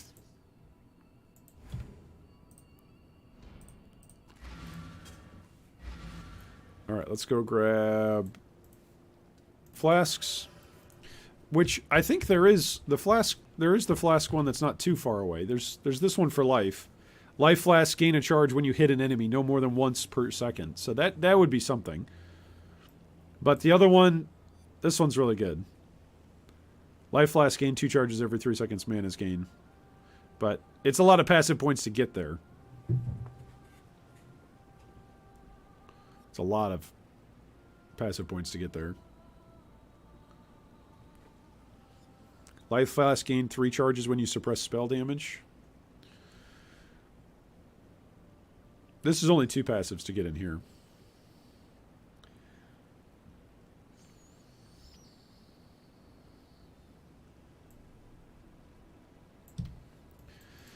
I think that's the only other quality of life thing that would really change anything here.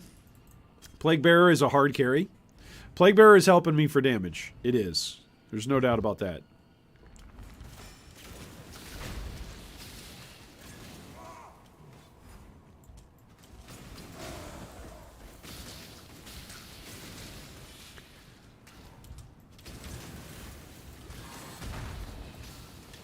Maybe something else that I could have done on this character, thinking back on it, was actually use one of my Vol Gems. Hear me out. Hear me out. Here's an idea. Use a Vol Gem on Blade Vortex, right? So that way we got Vol Blade Vortex. And then with chance to poison on hit, right? Try and make it so that way we could also ramp up a little bit more damage on bosses. That certainly would have been something. Oh, I've still got Malevolence on rather than Haste. Here we go.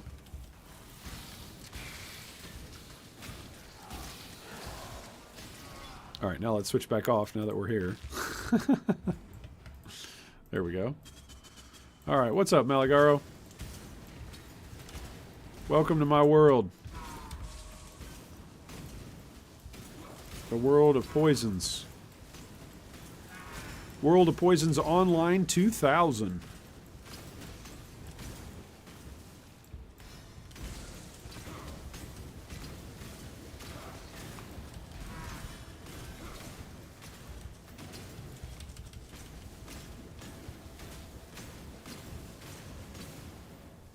I could also get that mastery that would double my evasion on my body armor. That'd be pretty good.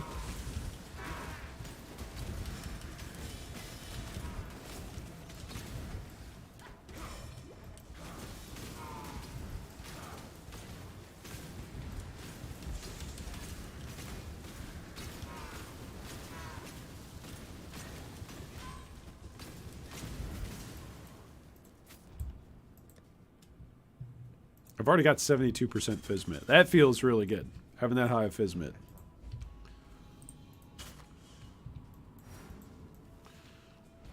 Alright, in we go. Let's end Act 9.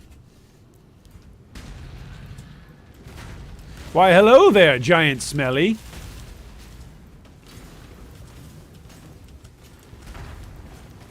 Ooh, that hurt. I guess sticks and stones may break my bones, but words hurt worse than anything. Apparently I called the unholy trinity, the depraved trinity, smelly, and I didn't like it.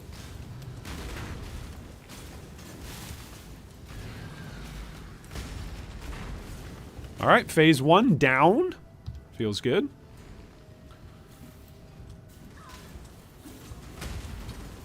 Ooh. Ooh.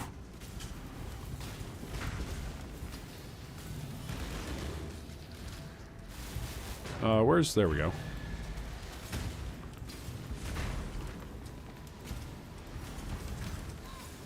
This is going to go a lot faster if I actually have life flasks. Here we go.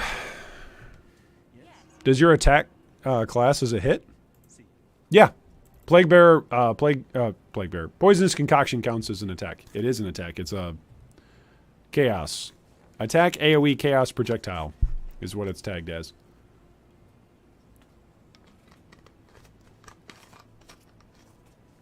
Alright. In we go. Don't move. Alright, now we can move.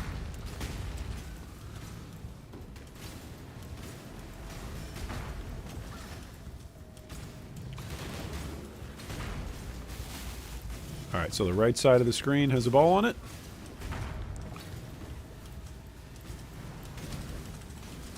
The bottom side of the screen has a ball on it.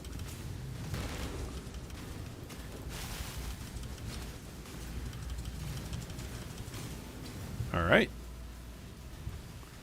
Summon up. So we're going to want to kind of play to the top right. Whoa, hey now. Oof. Oof. I wanna pour it out. She's actually hitting me pretty good here. That's pretty interesting.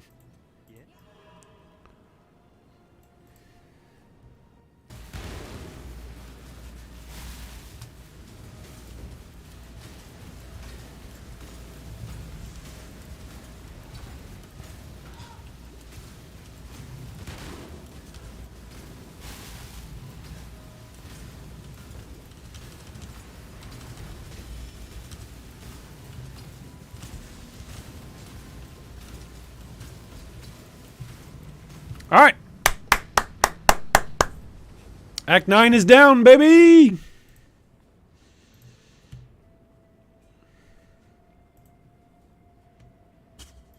All right, let's close the poll. Let's end the poll. All right, what are the results of the poll? 15 votes. The votes are, you people think. Yeah, you people. You people, my G3 family. Oh, my family, my G3 gaming family thinks, what is the highest level of character Iron will get in the gauntlet? 60% of you think I'll make it to level 80. 20% of you think I'll make it to level 50. 13% of you think I'll make it to level 70. And only 6% of you think I'll make it to level 90. Wow. I'm both amazed that there's 6% of you out there. So maybe that's one person who thinks I'll make it that high. But I'm also honored. I'm honored. A lot of you think I'll make it to 80. Come on. I mean, you can make 80 by just staying in the campaign. You can just farm blood aquas for the entire length of the gauntlet to get 80 if you want to. Come on now. That's not even... Well, it is hard, but it's a very special kind of hard.